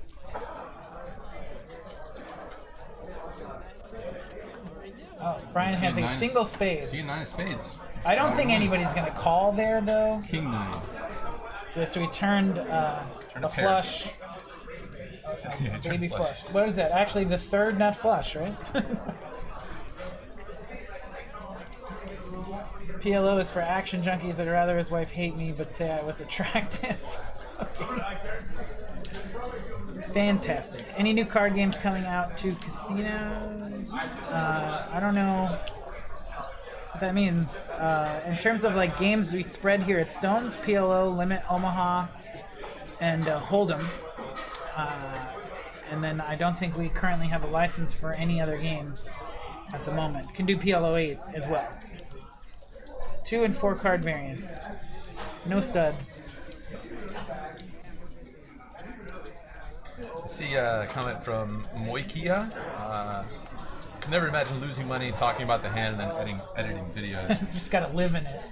Yeah, well, we talked about that a little bit earlier. Like, it's nice to be able to make a little bit of a product and have something to show for it, and be able to talk about your mistakes that you made and maybe learn from it, and have other people learn from it as well. And it's better to have something to show for it than just a little bit less money in your pocket, So it's definitely not easy, sharing those things sometimes. But these are the things you have to do as a poker player, is talk about your hands that you lost. A lot of times we like to when we share hands with other players, we like to gloss over a lot of our mistakes. So the blog has kind of helped me in that way. Definitely pointed out some mistakes that I was making, and there's some good that comes out of it for sure. Not easy, but what is easy that matters. That's a good point. David O flops a flush. I don't think he's going to get any action Two-way straight draw. True. Oh, I guess we'll We have check. it all in for $155. I think he had. Oh yeah, okay. So David's going to get a little bit of money. I think that's what happened. Doubles up. Oh baby, I'm on techies. Bad time to have a double gutter there when your opponent already has a flush. David O's got a chuckle. It's like is Stone's card room a locally owned property? I believe so. I know we have a sister casino that's in Escondido, or like down in the San Diego area, called 7 Mile Casino. Yeah. And yeah. Same company, right? Yes. But I think I guess does that make it locally? I guess the guys are local here, and they also bought that casino down there. It's like similar vibe, It's like smaller casino, smaller card room, but also very modern and sharp. Cool place, cool joint. Andrew, what's an adjustment you make when playing on a stream? Says U.S. Marine 32. I think I loosen up a little bit. Just try and I know there's an audience watching, so I don't know if I'm not like convinced that it's a very good idea to be putting on a show a little bit, but I don't know. Do people really want to see me fold every hand if I'm not getting dealt too many playable hands? I don't know. I don't know if it's the best idea or whatever financially, but splash around a little bit, try and have some fun with the other guys, and I don't know if it's like the best adjustment to be taking. That's funny. We had a 2040 Omaha game a couple weeks back, and it felt like it was kind of getting boring. Like there was parts where people would just get heads up in a pot and then just check down the turn in the river, and so I started like straddling, and I was like, it maybe not the best idea, but it's like now I've got to like loosen up a little bit to try to like, for the sake of the stream. Yep. So there was some kind of I felt not an obligation. Obviously, nobody expects me to do that, but Yeah. as a person who's genuinely invested in the quality of what we're putting out here, and wanting to give you guys some stuff that's fun to watch. Like, Yeah, exactly. I imagine that's like gotta be tough for you all the time. Yes and no. I mean, there's different ways you can make, since my vlog is not just 100% hands, there's other ways to make an episode interesting, Yeah. So, Definitely, play I a long learned some enough new session. things about Vegas thanks to your vlog, the Wheel of Misfortune one I was telling you about earlier. I grew up in Vegas, and I never even yeah. heard of it. Yeah. Well, I mean, I don't know how long it's been there. Probably maybe 2 years ago. I think that Oh, they okay, made it. maybe that's why. It's also in the middle of nowhere, basically. It's a weird feeling because I was born and raised in Vegas, lived there for 25 years, and now it's like all of this like Vegas nights and all these things. Like, I don't necessarily want to live in Vegas anymore, but I'm kind of jealous of all these people having fun with like a professional sports Yeah. team in Las Vegas Yep. when I was a kid, and that's like all I wanted. I'm not sure what's going on here. Did we get it all in or just check it down kind of thing? Not sure. Saw 2 pair and gut shot made a pair. Yeah, the game's still going. Like I said, it's pretty standard, especially for 5-5, for the game to refill. Like if people leave immediately after the stream, we might lose like 2 or 3 people. But the list is going all night and typically runs for at least an extra few hours afterwards.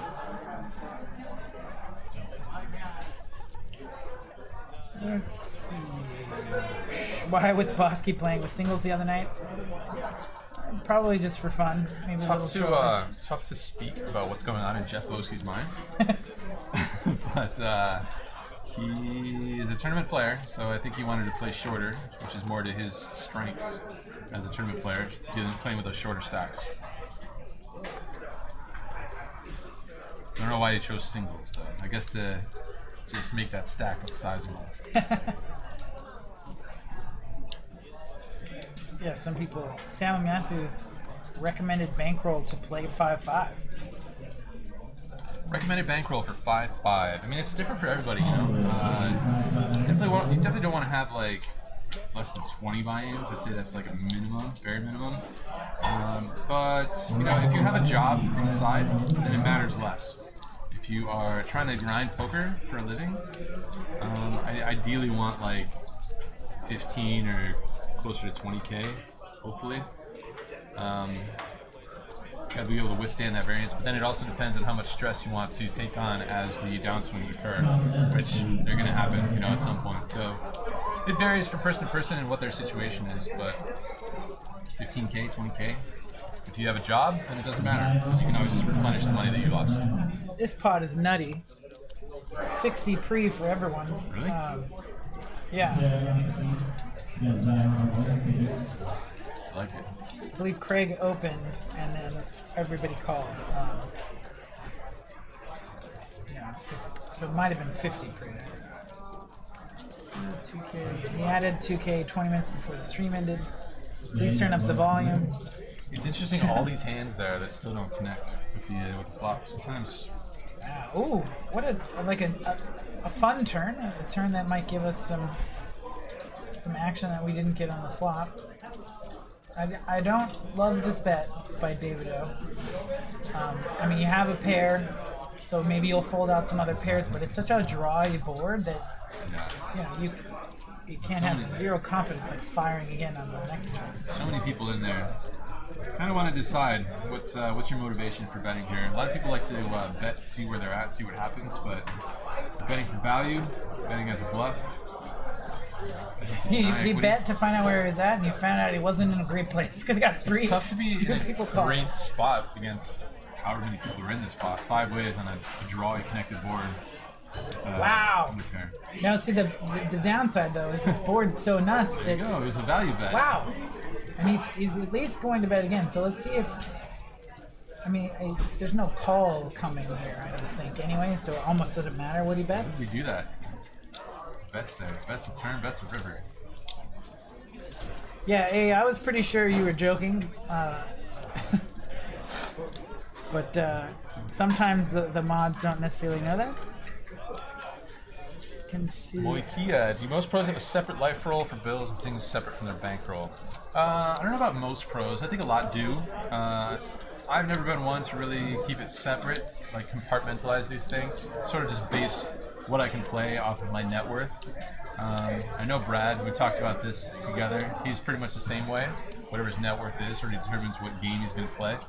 But other players like to do that. They like to it helps them sort of see how many months worth of bills they have available in their bank account, and then that will make them stress a little bit less in the downswing, knowing that money is always there available for them to pay their necessary things, their bills. Casey in the house. I think we're on the last hand, the final hand. Final hands. I believe it's 9:50. It's 10 o'clock right now, so this may be our last. Should get Casey in here for the last hand. Let's see. She might be like grinding. She's be gotta tough. make that money. Oh, last hand of Brian gets aces. Aces? Let's see if he's gonna get any action. Okay. Did he limp in? I think he limped. This is a Brian move. Going for the limp re-raise, no doubt, but looks like a bunch of trash hands. Oh, and hands. all that's happened from limping is now you got to play that hand against so many people. 6, 7, 8, 9. So he's got the straight draw. 2 pair for David O. Okay. This could be an exciting last hand. Yeah, we'll see what happens here. David O finds himself 2 pair. Likes to bet. How much this time, David O? Lead out for 75. Yo, Get in what's here, up, Pokemon. homie? Look what's going on. We got, Pocket aces. we got 1 hand left, I think. We might have more than that. Let's see. Oops. Trying to get over that edge. All right, you walked in on aces. Oh, nice. Who's got aces? Brian. Oh, I know Brian. Brian. Okay. I'm the- Anyone I know. You might be familiar with Brian. Has Wild Brian been No. there Yeah, tonight? squeeze in a Or little bit more. Not really. no? He's been keeping it in line. There we He go. likes to get out of line some nights. Who, Brian? Yeah. He's- Brian's Brian. been running pretty good. Made Okay. a few hands, got paid off a few times. Been pretty good night for Brian. And then he limps aces, and maybe the final hand won't be as good. David hits top or middle pair and bottom pair. Yeah. Was it a bomb pot or we just went like No. 5 ways? No bomb He pot. limped and then he got Oh, a bunch of calls. he limped with his aces. Yep. Started the cascade of limping. What do you think about limping with aces in early position? Can't say I'm a fan. Can't say I'm really a fan of limping in when I'm first in with any hands, really. Yeah, I agree with that. I mean, if you, Because then you end up 5 ways to a flop and 6-3 catches 2 pair. so, did we see a raise? Yeah, Brian raised it to 300, and David O says, "Let's do this." It's a tricky situation now. Probably not gonna fold. I mean, you have aces. You're not gonna love it, but Is there any? Do you ever attribute like strength to David's hand here because you've seen him bet, 45? right, You know, absolutely. these interesting bets. It says 910. That doesn't. All in. David O has 910. Yep. You can call me Joker. Yeah, Says Brian tosses isn't in a folding chip. aces. Brian see. typically doesn't fold aces. Like Yeah. 2 of the bigger hands I remember Brian losing. All the Both times cards. he has aces. It's gonna All the have to cards. come a very, interesting run out for him, like 4 hearts or something for him to possibly get away here, I would think. So they're talking about maybe running it more than once. Okay, yeah, because they got it all in. It looks like 2 times. What's Yeah, up, probably everybody? Jamin's in the chat. Hey, Vegas. Safe run up for David so far. See, overtime. Yeah, Adam Ortega, it wouldn't be a terrible idea, but we do have. Oh, there we go. Full house. So Brian doesn't win Nice. either of them. Wrong board pair. But yeah, live at the bike overflow. You're right. Overtime is OT. hard to do when we've got some guys in the back that need to go home and have been here for long days. But we can definitely David, plan for some. David doubles it up there. Last hand, and limping aces. Not too bad. Trouble David. sometimes. Yeah, limping aces. I mean, sometimes it works out. You limp aces, but how often? So, like, you're limping aces. Somebody raises, you 3-bet, and they fold. Like, is those times when that happens more or less profitable than when you limp and flop big and disguise your hand? I don't know. Coming for a race. These guys are Yeah. playing a lot of hands. You're probably gonna get some action. Definitely, from early knows? position, Yeah. very rarely ever limping with pretty much any hand from early position. Well, this is good timing for you to Yeah, show it's up, awesome. say hi. Yeah, action. that was awesome. Thanks for inviting me in. No worries. We are back tomorrow night. Jason, Somerville, and Andrew Neeme, 10:25, No Limit Holdem. Tomorrow also at 10 a.m. If you're in the area and you want to play our 450 main event with a 150K guarantee, that's going to start at 10 a.m. That's day 2 of 3. And if you make the final table of that, Jason, Somerville, and Lex Vellenhouse will be supporting you. Hoping to be there. Yeah. Sounds fun. Final Looking tip. forward to it tomorrow. 10:25, No Limits. Jason Somerville. Good times. Totally sick. Probably Thanks, won't. I probably won't get him in a tuxedo, but Andrew. Yeah, we'll try. We'll effort the tuxedo, but I don't think. Don't hold your breath. See you guys. bye, guys.